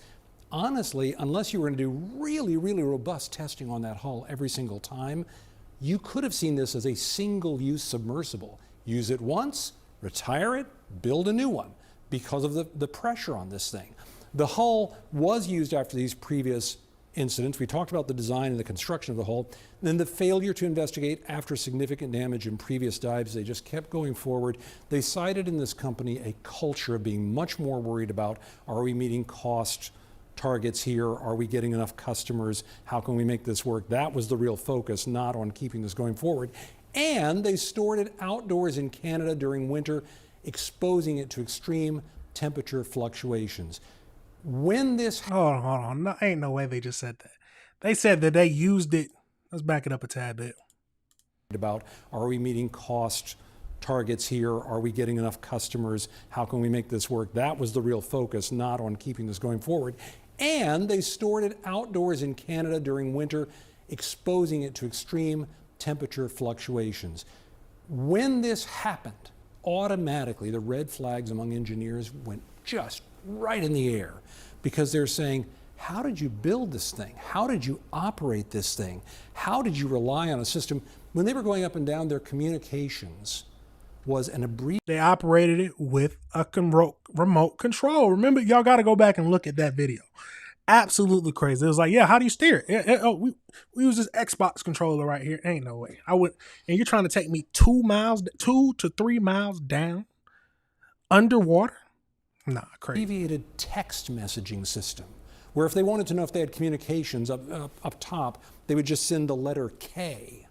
That was the only thing, and then up top would try to tell them something else. Everything was wrong with this whole operation. Up top. They were having communications problems that day, which might have been a signal to say halfway down, turn it around, come back up, but that is not what happened. The one real a positive, but it's such dark positive news out of all of this, is that when this happened, they were approaching 2.3 miles down, something like that. The amount of force at that level is close to 5,000 pounds per square inch. So when they say a catastrophic failure, unless they had some warning inside, some indication, they heard something, unless that happened, this truly collapsed so quickly nobody on board would know that anything was even beginning to happen. It would be over. But we do know this, in this report, people standing on the ship, the Polar Prince above, said, hey, what was that bang? They felt it up there. And one of the engineers later on who operated the ship said later on, he said, yeah, he said, in retrospect, I felt like there was a shudder in the ship at that. So you mean to tell me 2 miles up, they felt when it imploded on himself? God. And then they said 5,000 pounds per square inch. As an engineer, thinking about that is unreal. Truly, per square inch. What is that right there? That's an inch. 5,000 pounds. Absolutely crazy. An hour and a half after they left, all of that added up into a completely preventable tragedy, and this report confirms it. Yeah, it's so sad. It is just, it's worth going online and reading it to see how people can get carried away and commit the most terrible mistakes. Yeah. Tom, thank you so much for taking us through that. Really appreciate it. Just in, a preventable disaster. That's how the newly released U.S. Coast Guard report is framing the loss of the Titan submersible. Here it is on the floor of the North Atlantic. The vessel imploded during a dive back in June of 2023 on the way to the Titanic, killing over 2 years 5 now. people. For the latest, we are joined by CNN national correspondent Jason Carroll. Jason, what key findings can you share with us from this 300-page report? Well, Pamela, first things first. The findings of this Coast Guard report will, in all likelihood, come as no surprise to several of OceanGate's former employees who, you'll remember, testified last September about many of the problems, many of the safety issues that they saw, issues that they also saw with OceanGate's former CEO, Stockton Rush. Now, this new report from the Marine Board of Investigation concluded, as you say, this was an accident that was preventable. The report also outlines several contributing factors that led to the implosion, saying in a statement, the board determined the primary contributing factors were OceanGate's inadequate design, certification, maintenance, and inspection process for the Titan. For example, the board found that OceanGate didn't bother to investigate safety issues with the Titan's hull after an incident back in 2022 where a loud banging was heard. OceanGate's former employees had testified the company was doing all that it could to cut corners. The report also found that the company did all that it could to avoid oversight by the scientific community, saying Mr. Rush, in his dual role as CEO and as the acting master or pilot of the Titan submersible, exhibited negligence that contributed to the deaths of 4 individuals. Now, when all 5 people perished on board the Titan, this report is the result of a 2-year investigation. And as you guys know, more is to come. We're still awaiting the results from the National Transportation Safety Board, which is doing its own investigation into the cause of the implosion. Well, let me follow up. Could Stockton Rush himself have faced charges if he survived? In all likelihood, Wolf, you're absolutely right, because the Marine Board of Investigation also found evidence of what they called potential criminal offense on the part of Stockton Rush. And had he survived, in all likelihood, they would have referred the matter to the Department of Justice, which then would have taken a look at it to see if criminal prosecution was warranted. Wolf? Jason Carroll reporting for us. Jason, thank you very much. So that is wild. There's nothing else you can say about that. That is a crazy, crazy situation. Would you have gotten into it? Let's be honest now. Would you have gotten into that submarine? Knowing that, we have to. We have to. Let's go over into this. Share my screen with you so we can, because this is how it was controlled. Now, this was how it was controlled.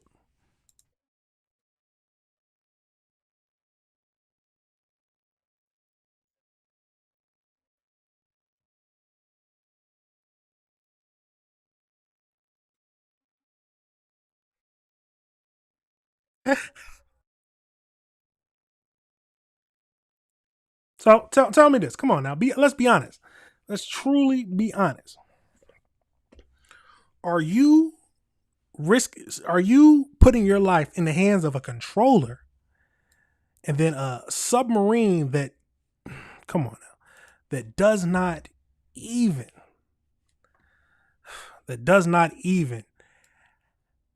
I don't even know what to say. Rich people got too much time on their hands. That is crazy. Can't get out, and it's supposed to take you 2 to 3 miles down under the ocean where pressure is astronomical. I probably said that wrong. This is crazy. But the report just basically confirmed everything that we already thought about. That it was a horrible mistake. It was a horrible mistake.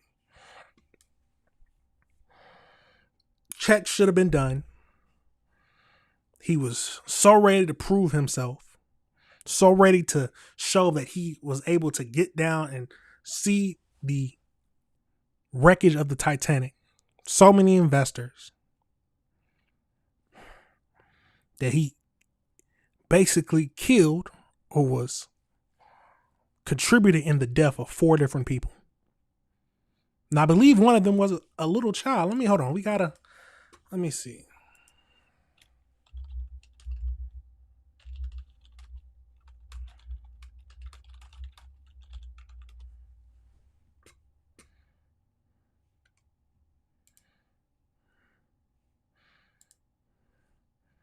Okay, one was like a teenager or a young adult. Absolutely crazy. Absolutely crazy. Now, like I said, tell me your thoughts. Tell me if you would have joined in and been in the Titan with him to go see the wreckage.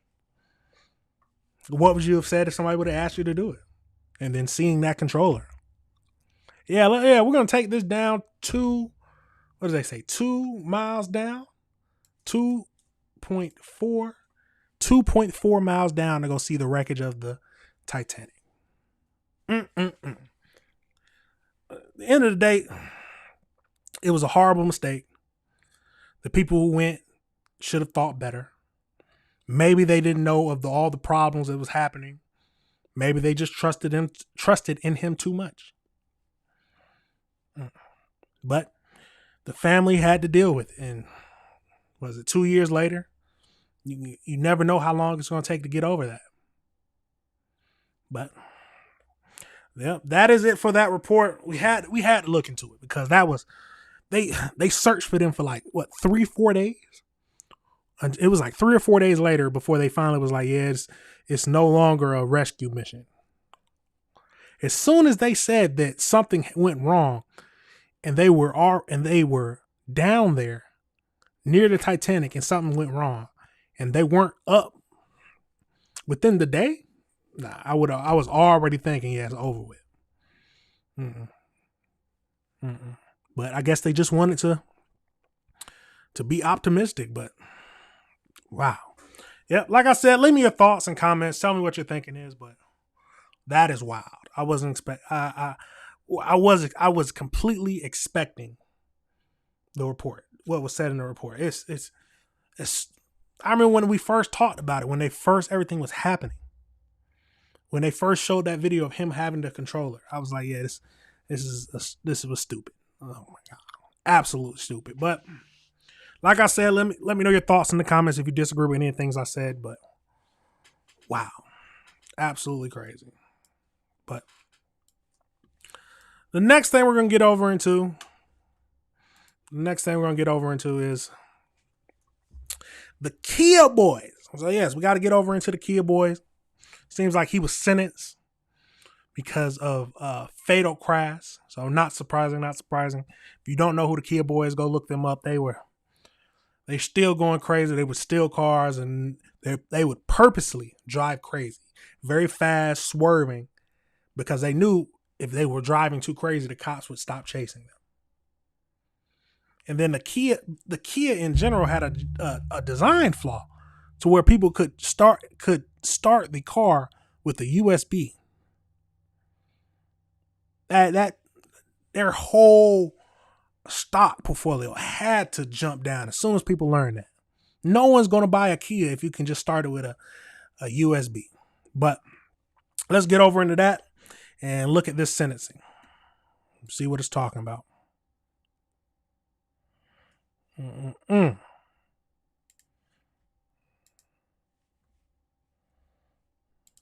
get into it. Families hopeful for justice after the reckless actions of a man, a repeat offender, speeding in a stolen car. He caused a crash that killed a woman, injured another woman. Her life will never be the same. Today, that man learned his punishment. Catherine Huntley joining us live now with the story. Catherine.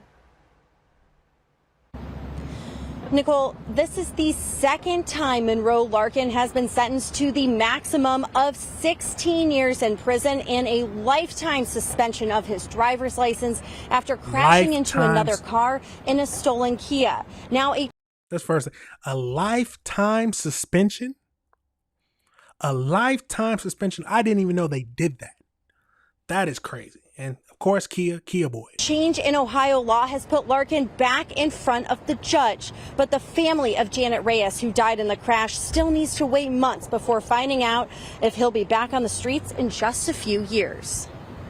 This is Janet Reyes, a 21-year-old woman with her life in front of her, loved by family and friends. My sister really was the light of our life. No matter what you were going through, she was there to cheer you up and change your whole mood. She was killed in a senseless crash back in August of 2023 in Old Brooklyn. Monroe Larkin, who was 16 years old at the time, stole a Kia.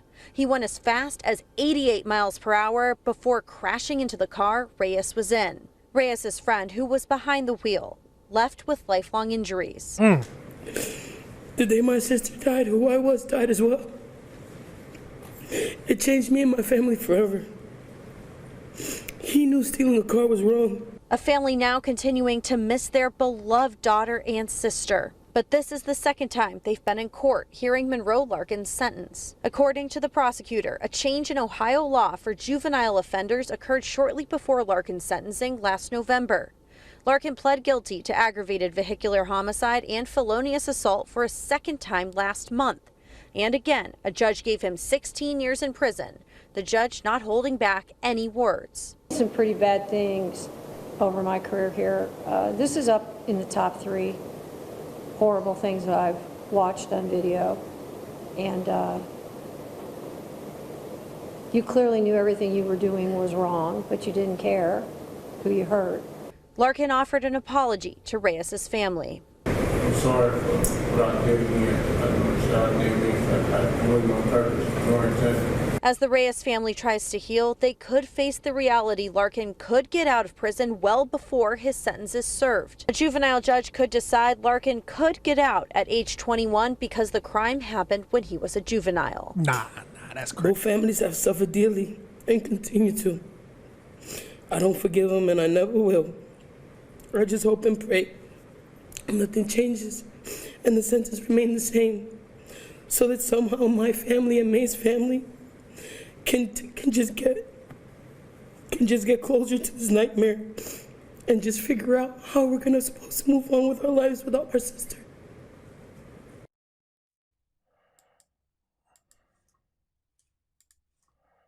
legal push and pull has been incredibly tough for Janet Reyes' family. They told me today every time they have to come to court, it's like their hearts and chests are being ripped open again. Just a few days ago, they showed me video of a beautiful ceremony they had in memory of Janet Reyes at the site of her death, just doing whatever they can to keep her alive in their hearts and their minds. But they say it's been incredibly frustrating, initially thinking this man was going to prison for 16 years, but now they're going to have to wait for another few months to get any closure on this case. For now, absolutely crazy. Listen, golly. They said that because of a new law, it's a possibility that he can get out at 21 years old. Let the focus come back. Absolutely crazy. Do I think he should be out? No. No, he made the stupid choice to go through, steal a kill, drive recklessly, drive dangerously. And anytime you drive reckless and dangerous, speeding and all that other stuff, there's a chance that something terrible can happen. And you have to face the consequences. Someone died. So no, he shouldn't get out at 21. I don't care if he's a juvenile or not. We just had, where is this? A few weeks ago, we talked about a 12-year-old who was with some 17-year-old, where they all ended up killing one girl. I think it was a triple murder. All of them killed one girl. And the 12-year-old got sentenced to 40 years. Yeah, I know. No, I don't care if he's 12 or not. You do big boy crimes, you do big boy time. There's no simpleness, nothing more simple than that. He says he's sorry, but hey, still got to do that time. Send him for 16 years. Getting out at 21 is crazy to me. Now let me know your thoughts. Do you disagree with me? Do you think that since he's a juvenile, it's fine for him to get out at 21, or do you think he should do that whole 16? Absolutely crazy. I'm assuming murder to or manslaughter, 16 years. Yes. Leave him in jail. Let him. There's no reason for him to be out at 21. Absolutely no reason. He's what, 16 now? 17, 16? Yeah, no. He needs to stay in there. That gives the family closure. And that is the correct proportionate punishment that he deserves. Like I said, if you disagree with me, tell me. Tell me your thoughts. How much time you think it should get? Is 16 years enough? Or do you think it should be longer? You steal a car, go joyriding, and end up killing someone. Absolutely crazy. If you ever see somebody, I've said this before, but if you ever see somebody speeding up behind you, how they like to do when you're on the highway, don't swerve, don't get out of the way, because once you swerve and try to move out of the way, that's when something bad can go happen and they'll hit you. And then those crashes at those high speeds are usually always deadly. You got to pray for the family, like always, pray for the family to find some closure. Hopefully no juvenile judge reverses this sentence, because that's the main thing. If a juvenile judge decides to reverse this sentence, he can get out at 21 instead of staying in there for 16 years for the death of that girl. Absolutely crazy. Yeah. Absolutely crazy and all. Now we're going to pivot over into this. This was tragic. Absolutely tragic. We're pivoting over to a man is being sentenced because he killed an 11-year-old boy. And what was the little boy doing? He was protecting his mother, his pregnant mother, while she was getting stabbed by this man. Well, absolutely crazy. But let's jump over right into that and see what this is talking about. Some people are some sick individuals who don't care about what they do. So let's jump right into it. Indeed, and much of the family here, of Jaden Perkins' family, has been silent during this trial, just overwhelmed by what they've had to endure and overwhelmed by what they had to hear. Chrisetti Brand, the man accused and now convicted of this crime, remains in custody and will be in custody the rest of his life. He was sentenced to natural life plus 120 years. Judge Angela Patrone said she wanted to make sure that Chrisetti Brand would not hurt another woman or another child. We did just see the family of... Hold on. They said life plus 120 years. Let's back that up, Sabbath. During this trial, just overwhelmed by what they have had to endure and overwhelmed by what they had to hear. Chrisetti Brand, the man accused and now convicted of this crime, remains in custody and will be in custody the rest of his life. He was sentenced to natural life plus 120 years. Judge Angela Patrone said she wanted to make sure that Chrisetti Brand would not hurt another woman or another child. We did just see the family of Jaden Perkins leave the court, and we heard from some of his relatives just moments ago. It ain't gonna be a lot of relief because we still missing my baby. It's just a little bit of closure for us, that's all. Just a little bit of closure, just to let us know, at least the person who did it to him, he gone for the rest of their life. So we always gonna have this burden or whatever, we still gonna miss my baby, but what can we do? Now, this sentencing hearing went on for 4 hours, and much of this time, this was evidence against Chrisetti Brand and why he should be getting the maximum sentence. Chrisetti Brand only appeared by Zoom. We have more about what happened during this sentencing hearing. The parents of Jaden Perkins had waited for an opportunity to address the court directly. They were in court today for the sentencing of Chrisetti Brand. So, hold on, we gotta... the court directly. They were in... This is the man who was out here killing an 11-year-old while trying to protect his mother. Absolutely crazy. Got life plus 120 years. He deserved it. Court today for the sentencing of Chrisetti Brand.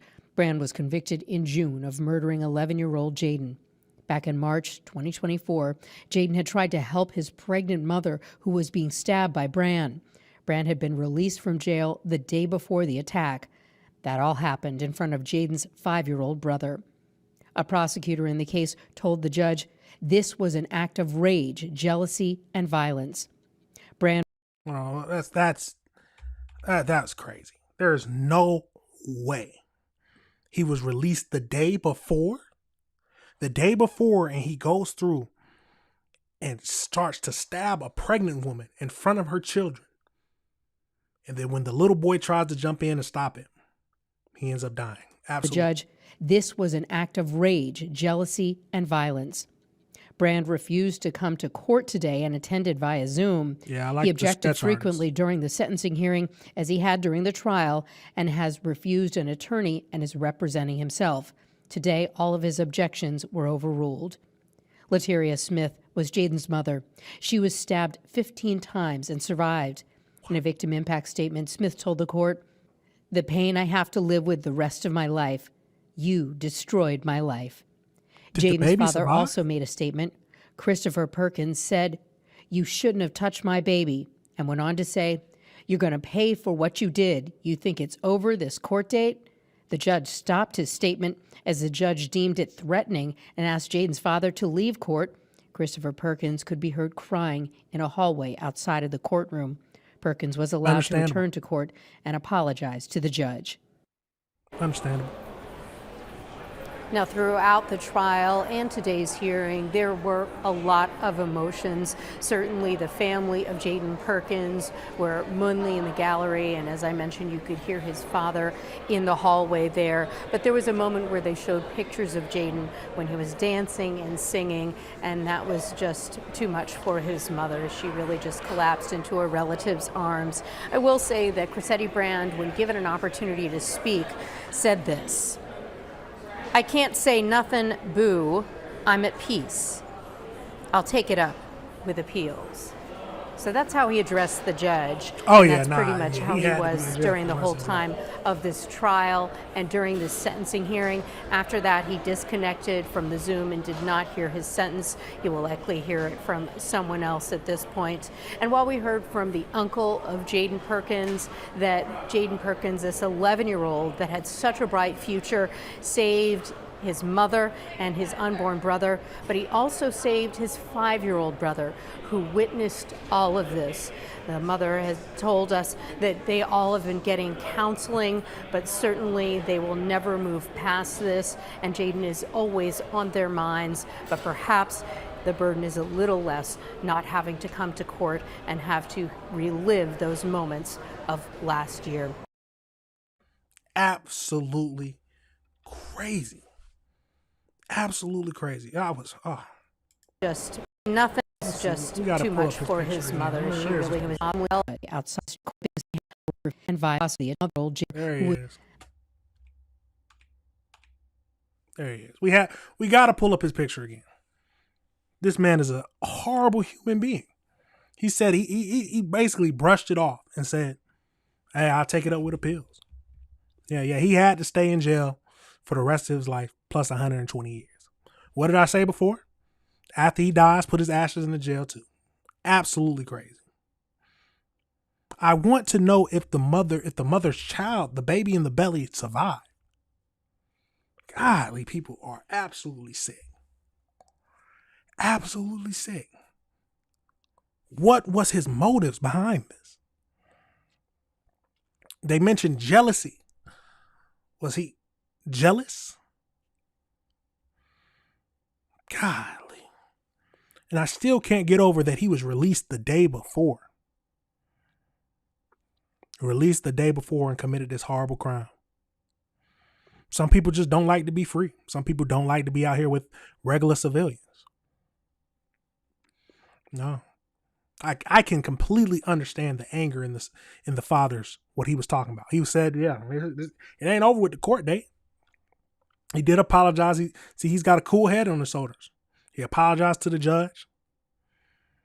But no, I would completely feel the same way. The anger and rage I would feel, I can't imagine the anger and rage I would feel. You stabbed my wife, or I don't know if that's his wife or not, but you stabbed her 15 times while she was pregnant. And you killed my 11-year-old son just because he was trying to protect his mother? Absolutely crazy. There are some sick people in this world, and there are some horrible people in this world who deserve to be in jail for the rest of their life. And this is one of them. This is one of them. The justice system did the right thing. Life plus 120 years. I don't see anything wrong with that sentence. Don't see anything wrong with that sentence. And he better not get appeal. He better not get appeal. Absolutely crazy. Absolutely wild. I was not expecting that. Now, tell me your thoughts. Do you think that do you agree with me in that the sentence was correct sentence? How angry would you be? I can't describe what would probably be going through my mind. My 11-year-old son is gone. He was a true man who tried to protect his mother. Yeah. Leave me your thoughts in the comments. Absolutely wild. Absolutely crazy. Now we're going to pivot some. We're going to pivot over into Milwaukee. So we got Milwaukee. We look like a customer was upset at a Milwaukee auto shop and ended up shooting the Milwaukee auto shop owner. At the end of the day, people can't control their emotions. Some people can't control their emotions. I don't understand why he said, and if I'm remembering correctly, just the little parts that I watched, he was mad they weren't working fast enough. Have I been in an auto shop where I felt like it was taking too long? Yes. Have I ever gotten angry enough to want to shoot the owner? No, absolutely not.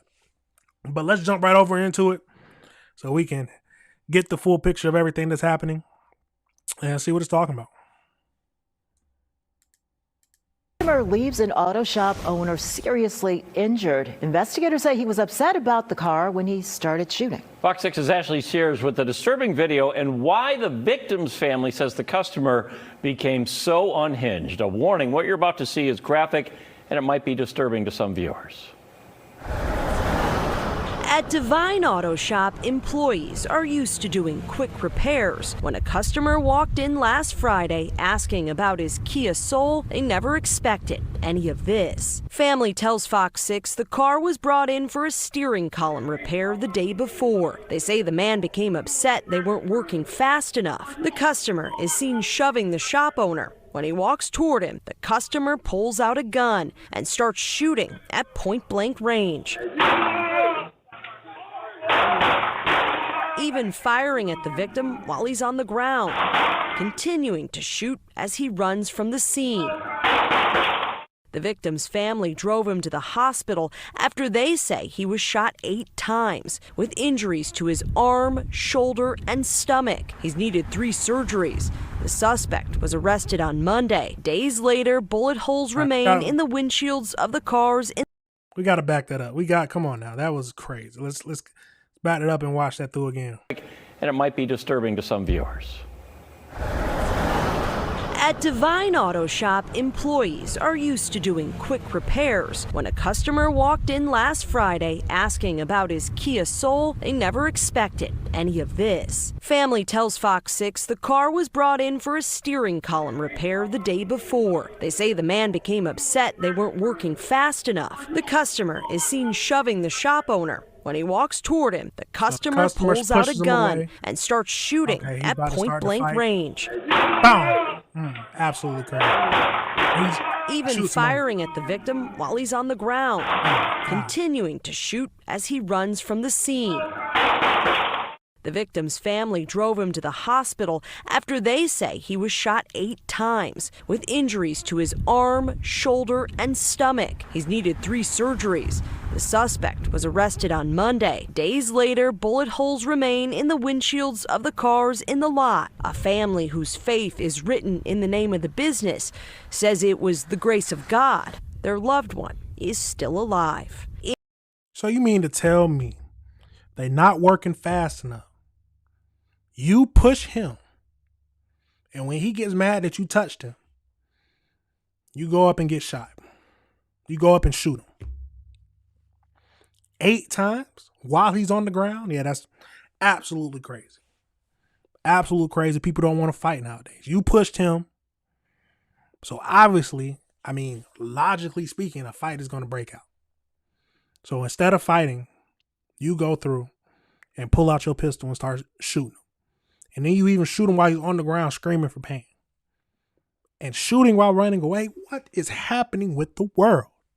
What is happening with the world? Absolutely crazy. Can't imagine it. Truly can't imagine it. Let's see if there's anything else. In Milwaukee, Ashley Sears, Fox 6 News. The 27-year-old suspect is in jail tonight, being held on a $100,000 bond. The district attorney's office says charges are currently under review. When they are filed, we will update you on this story. Now, I don't understand. I don't understand why give him a bond in the first place. Is it just me, or if someone does some kind of violent crime like this, why give them a bond in the first place? Truly, why? Yes, $100,000 is a lot. They got to pay 10. They got to take 10% of that. They got to pay 10% of that. So 10,000. But if you go through and you pop off or lose control so much to where after you push somebody and they get mad and want to throw hands, you start shooting, shoot them on the ground. No, there should be no bond. I don't understand it. Yes, I understand that bond is not supposed to keep you in jail. But that sounds like he's a threat to the community. So there should be no bond. That's my thinking. Tell me if you think I'm wrong. But how much time you think he should get?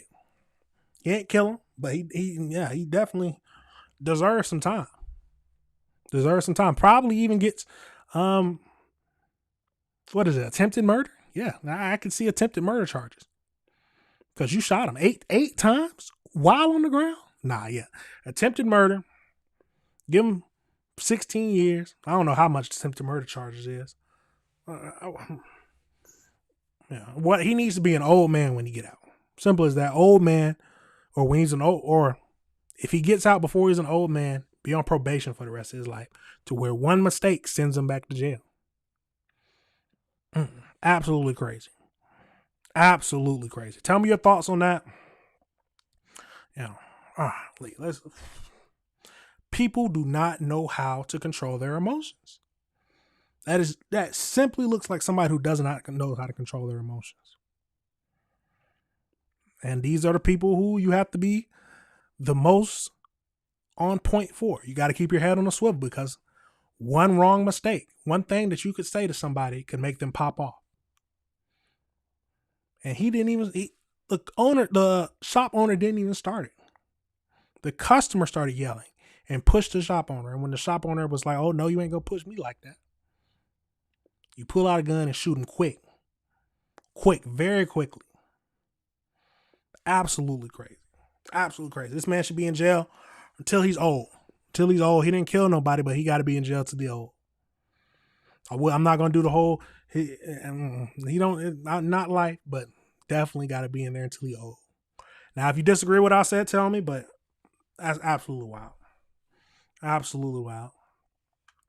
Now we gotta pivot. We're gonna go over into more science stuff. So AI is going to. They're planning on it affecting the airline industry. So how is it going to affect the airline industry? They say with pricing. Now, finding a price for an airplane ride is already chaotic. And I don't understand how to find the best price. You look on it one day, it's going to be very high. Look on it the next day, it's going to be a little cheaper.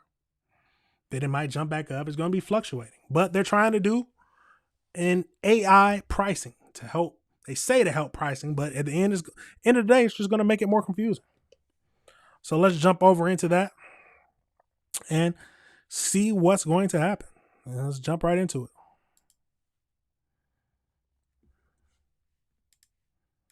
I think it's fair to say an industry that treats its customers worse than almost any other besides private prisons, right? And I'm talking about airlines, obviously. It's already the most convoluted and difficult to understand pricing structure that you can imagine. They do this purposely to hurt their consumers, right? And they're going to make it worse with AI. How's this possible? All right, so the airlines would argue that they're not making things worse for their consumers. They're merely finding the best price, optimizing their business or what have you. But what is happening, what I wrote about today, is there's a startup out there. It's called Fetcher. They're working with Delta. That's their most prominent deal. Delta's actually been talking about this startup quite a lot over the last 6 months or so. Got my hands on a sales document that they use, and it describes kind of what they're doing. And it really gives you a vision for how buying a ticket will work. This kind of confusing feeling where you don't know whether you're getting a good deal today or tomorrow. Maybe if you wait, it'll be a better deal. Maybe if you hold off. They want to make it actually way more complicated. They want to add more fare classes, lots of shifting around. And as Delta has talked about, AI pricing, they've talked about it as this great thing because from an investor point of view, right, it makes sense. Investors love being able to raise incremental revenue, and they also love AI right now. But consumers, those are not necessarily things that they want. And you're seeing a backlash going on right now where you've had a bunch of lawmakers and so on essentially write letters complaining to Delta. Also, American Airlines saying we're never going to price with AI, or we're not going to price. Now, I think most people who watch the industry assume that everyone will do this because it's going to be a powerful tool essentially to raise additional revenue, see if you'll pay, hey, maybe you'll pay $20 more for that ticket, maybe $40 more. And that was actually the example that Delta gave during an investor day. Josh Hawley, the senator from Missouri said, it's the worst thing I have heard from the already awful airline industry. And this is something I think no matter what side of the aisle you're on, you can agree with Josh. It's just a horrible industry. I think you're going to see a lot of stories like this, because this isn't only happening in airlines. And that's one of the points one of the people I talked to for the story made. We're seeing AI in pricing in other places. Of course, you see it when you do ride hailing. And there are efforts underway. This company that is working with Delta right now and some other airlines is trying to go to other businesses. The idea is to bring this, most of us think of, oh, we're going to have super intelligence and it's going to cure cancer. Maybe, hopefully. But what it's actually going to do is just, figure out how to wring a couple of extra dollars out of consumers, because it's going to be able to hopefully, from the point of view of the companies, price things more aggressively. Now, absolutely wild. Now, we also, so this whole thing made me think about the Wendy. Y'all remember when a few years ago, Wendy was like, we're going to do surge pricing. Just like Uber or anything like that, they want to do surge pricing. So just to remind us of what that was, let's remember. Let's go back into this. If y'all remember this. So next time you go to Wendy's, it might cost you more depending on what time you go.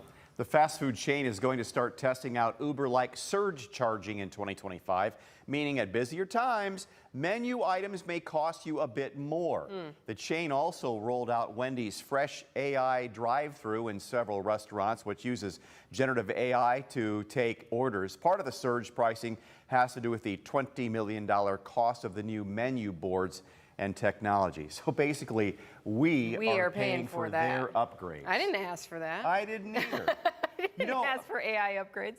I'm old school. That's not a surprise. I don't like going to a McDonald's for a quick burger and a drink and have to look at the board and order my own stuff and figure it out. And not only if you're going to be going during a busier time, then you get hit with paying more on top of it. So it's going to take you longer to get your food because the line's longer, and you got to pay more for it. I'm not sure I like this idea. Yeah, if you want that Frosty at prime time, it's going to cost you. Yeah, on 95-degree days, it's going to cost you a little bit more. How about that? Okay. Absolutely crazy. But yeah, that's what it made me think about. That completely slipped my mind when I was thinking about that. So it's going to be like surge pricing. That's what they're expecting it to be. You're going to have different times where it's going to cost more because more people are trying to get a flight. And then, sometimes it feels like it's already like that. Now, how would you feel about that? On a day when it's going to be, it's going to surge throughout the day, where there might be different surge times. But Wendy's ultimately never ended up doing that. They issued a statement backtracking, saying, no, we're not going to implement that because absolutely crazy. But tell me your thoughts. How do you feel about that? Now, like I said, trying to get a flight is already hectic in general. Trying to make sure you get the best deal. But trying to introduce more AI into it. This is one of the things where AI can be bad. Or not bad, but just unimproving. It doesn't improve anything. It makes people more money. The owners of the airlines, yes, it makes them more money. But for the common people who are relying on it, it's taking a step in the wrong direction. Taking a step in the wrong direction. Absolutely crazy. Absolutely crazy. But like I said, tell me your thoughts on that. Do you agree with the AI going into the airlines and making it more complicated? Or am I completely looking at it the wrong way and I'm thinking about it wrong? I always love to hear people's discussions. Tell me if you think I'm wrong. Tell me if I'm hitting off the mark. But I can't see anything good out of that.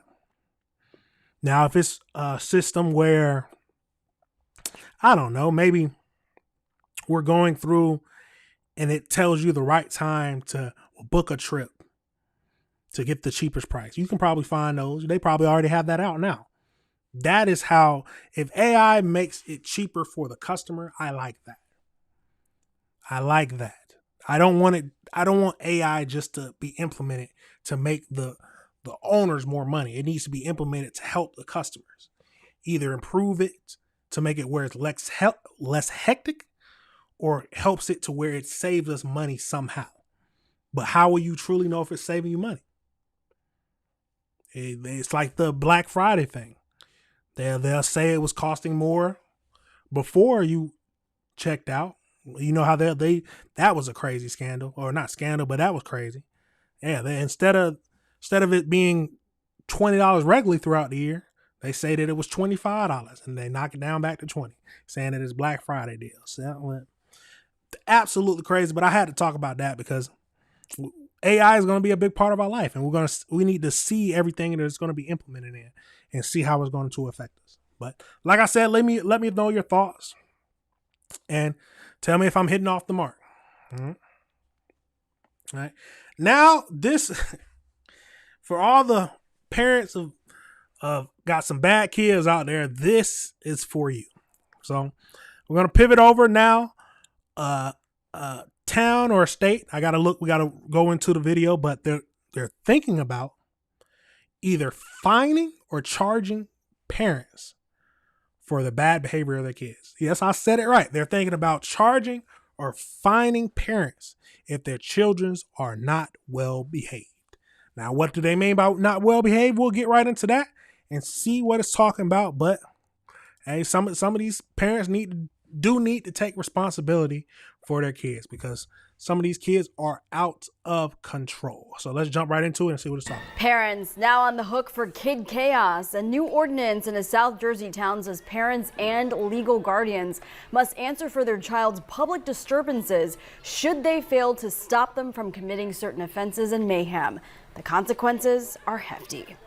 It is Thursday night. I'm Christy Aletto. Gray and Shari have the night off, and the big story on Action News is parents could now face fines or even jail time if they fail to stop their children from breaking the law in one South Jersey town.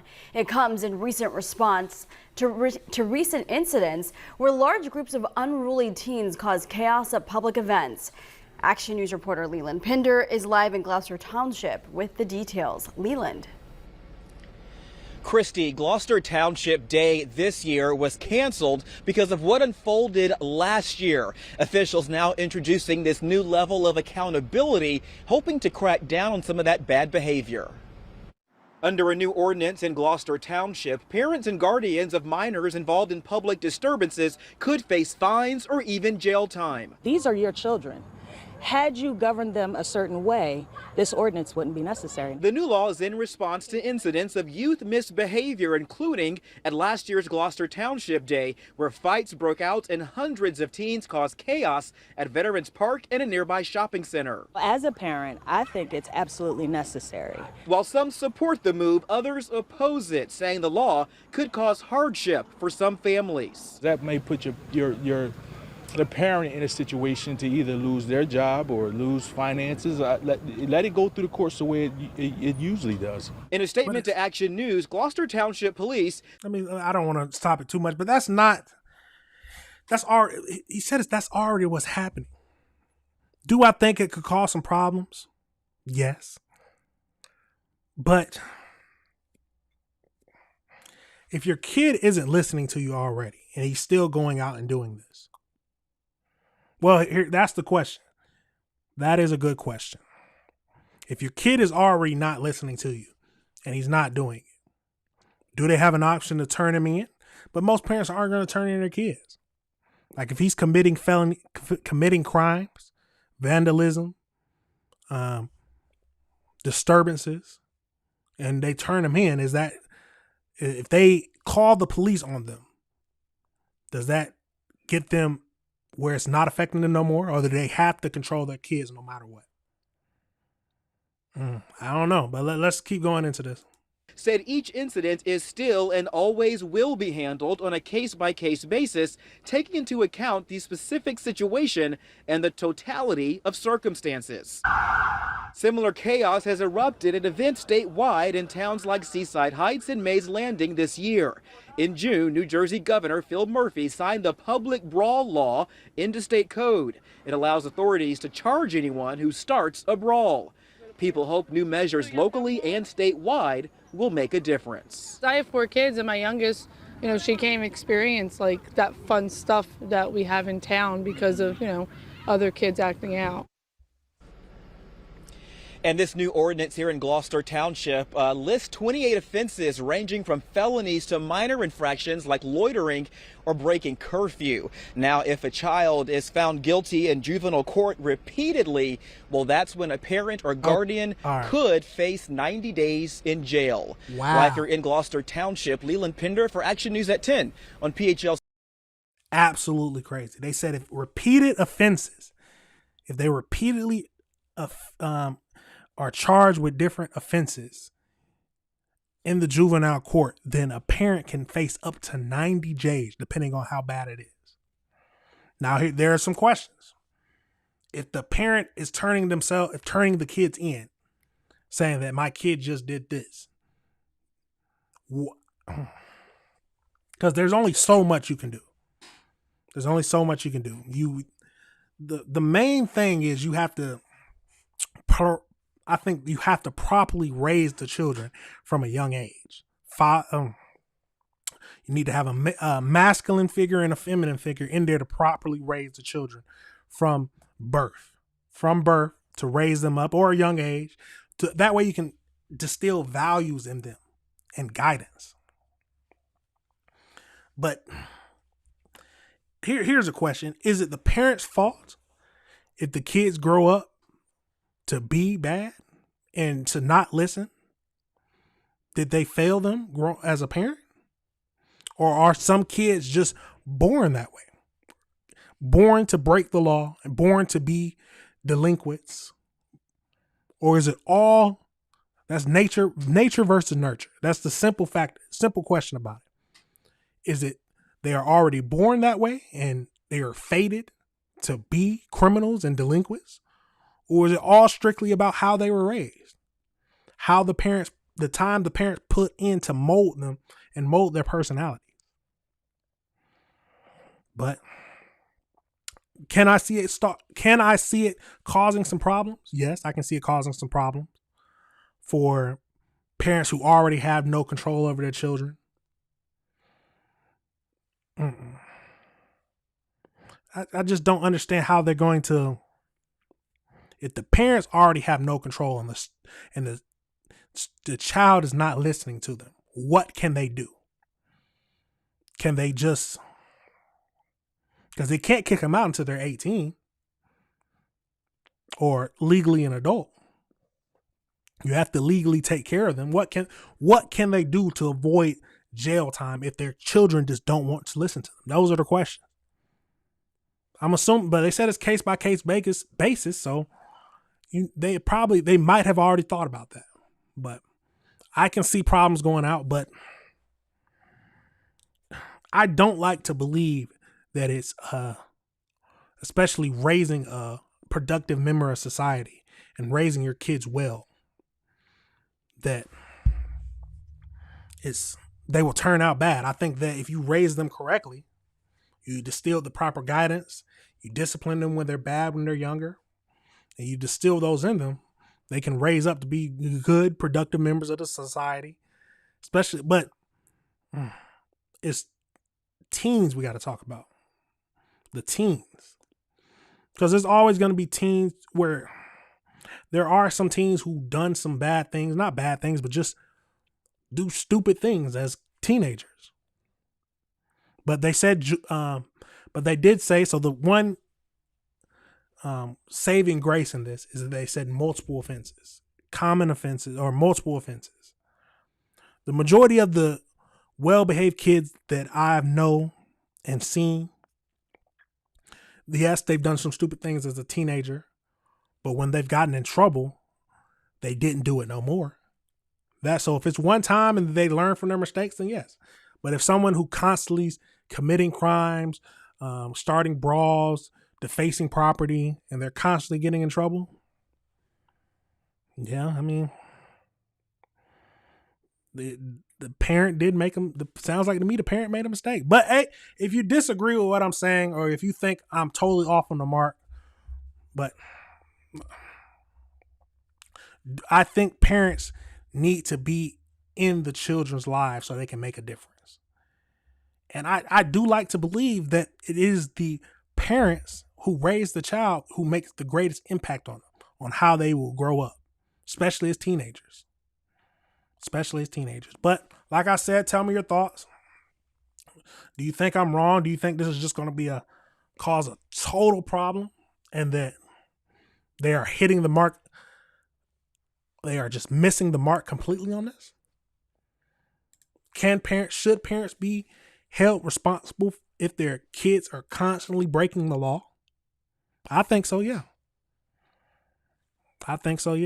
Now, if he commits one crime or done something because he's a stupid teenager one time and he changes his perspective and doesn't do it no more, then yeah, that's still a good kid because teenagers do stupid things. Some teenagers do stupid things. I've done stupid things when I was younger. But the one time when I got caught and was disciplined for it, I didn't do it again. But like I said, I was seeing that and but it's crazy that if they commit multiple offenses, the parent can either be fined or can spend up to 90 days in jail. At the end of the day, you're just going to have to make sure you watch over your kids, know exactly where they're at. Ask them where they're going. If they're going to an area that you think is bad, you can't go out there. You can't. You gotta pull in the reins. You have to, or you will be in trouble. Now, like I said, tell me if I'm missing the mark on this, but yeah, man, I think that people need to control their children. You need to control your children and discipline them when they need to be disciplined properly.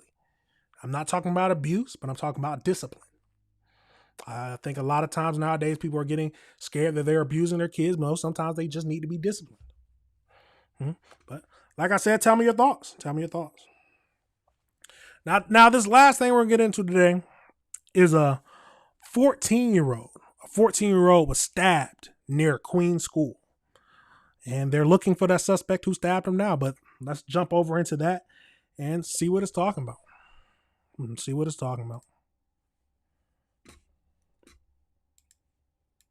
Now to the search for the person who stabbed and injured a 14-year-old in Queens. This happened near a school in Elmhurst this afternoon. As Naveen Dhaliwal reports, that teen ran into a nearby restaurant for help. Cell phone video shows a violent end to the day in Elmhurst as a teenager is bleeding and in shock inside of a restaurant moments after being stabbed. The kid that was bleeding, I brought him inside. He was all bleeding and stuff. I called the cops and we waited for the ambulance to arrive. Nick Mall, the owner of Castle Kitchen, knows the two teens involved, who he says are Forte Preparatory Academy charter school students. He says they got into a physical fight outside of his business on Broadway around 2 p.m. One guy started running away and the other guy started chasing him. He caught him on the corner. He pulled out a knife. He stabbed him first in the back, then on the shoulder. Security cameras show the teen's classmates guiding him inside, trying to keep him calm until paramedics arrived. And even worse, it happened on his special day. Today was his birthday. The kid that got stabbed, it was his birthday. I feel really bad for him. As detectives work the scene, Robinson Lopesa, who has been working in the neighborhood for years, says the students from Forte Prep have been a constant problem, especially with them destroying his property. Many times before I have a flower here, the selling flower, people destroy it in the floor. And many times I told, hey, stop. Don't do that. Don't ask it. What do they say? I don't care. Police say that injured teenager was taken to Harlem Hospital. He's stable, and right now, no one has been arrested. Now, well, like we was just talking about, should the parents be held responsible? Yeah, these kids need to be disciplined. Absolutely crazy. They said it was his birthday. And he tried to run away. He tried to run away from the people after the fight. And they said, nah, you ain't getting away. And they chased him down and stabbed him twice. Absolutely crazy. On his birthday. There's been a lot of terrible things happen on people's birthday. We just looked at the girl who was mauled on her birthday. Absolutely crazy. Yeah, now here, like I said, do you think the parents of these children should be held responsible? They said that the prep school it's all the kids from the prep, not all the kids, but the kids from the prep school that are causing problems. They don't care that they're destroying people's businesses. They don't care that they're hurting people. Someone had a knife and stabbed a kid. They didn't care if he would have lived or died. Absolutely crazy. When they catch him, hey, send him to jail. I don't want to hear any of that juvenile. Charge him as an adult. Yeah, you're like I said before, big boy crimes deserve big boy times. Big boy time. There's no reason for you to be stabbing another student. Stabbing another student? Like, I don't know what the fight was about, but the reason, like, I'm fine with kids fist fighting. If it's a fist fight, but you have to know, first of all, you have to know when to stop. If someone's already on the ground, there's no need to keep hitting them. Now, that is what I feel like.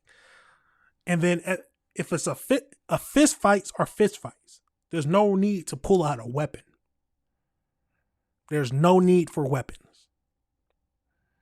Absolutely great. And this was a 14-year-old, so it's probably around the same age as the kid they were fighting. Luckily, people were around to get him some help, who told him to come in, sit down, let's keep him calm while the ambulance comes. And absolutely crazy. Destroying his property. Many times before I have a flower here, the selling flower, people destroy it in the floor. Many times I told, hey, stop. Don't do that. Don't ask it. What do they say? I don't care. I don't care. They don't care about what they do. They don't care about what damage they cause. They don't care about if it's hurting your livelihood. They're going to destroy what they want to destroy, and they're going to hurt who they want to hurt. So, yes, they need to be in jail. And if the parents are letting them do this, the parents need to be charged as well. At the end of the day, raise your kids right. Absolutely crazy. Yes, he needs to be in jail and charged as an adult. Whoever stabbed this kid, if it's another teenager, I don't care how old he is. Like I said before, I'm going to say it again. I'm going to say this constantly. Big boy crimes, you need to do big boy time. There's no. I don't want to hear any of that crying, any of that stuff like that. Oh, I was not thinking. I don't want to hear any of that. Oh, because you were at 14 years old, you should have been raised to where at 14 years old, you know what's right and wrong. You know what some of the consequences are of your actions. You're too old for that. You're too old to be doing this. Absolutely crazy. I can't. No, they need to hopefully they find who did this. Will other teams who saw it turn them in and say who it is? I don't know. People hate to be labeled as a snitch. They truly hate to be labeled as a snitch. Absolutely crazy. But that is it for the live stream. I know it was a little hectic because we had some streaming issues in the beginning, but we finished it up. But I have all these videos broken down. Tell me what your thoughts are on any of the things we talked about. Tell me what your thoughts are. If you agree, if you disagree, if you think I'm totally off the mark, tell me. That's the main thing we want to do, is we want to have a discussion about this stuff. And we want to review the world together. But that is it for the show today. Remember, this is AC Reviews the World, and I am AC the Engineer. And we always just got to come together and review the world together. But hey, I got to play the outro to end it out. Hopefully everything comes out right on the stream on YouTube, but these videos will be broken down, and so we can get every single topic. So if you want to go back and watch it, find the right topic, see what you want to do. But let's get right into it and end it for today. Peace.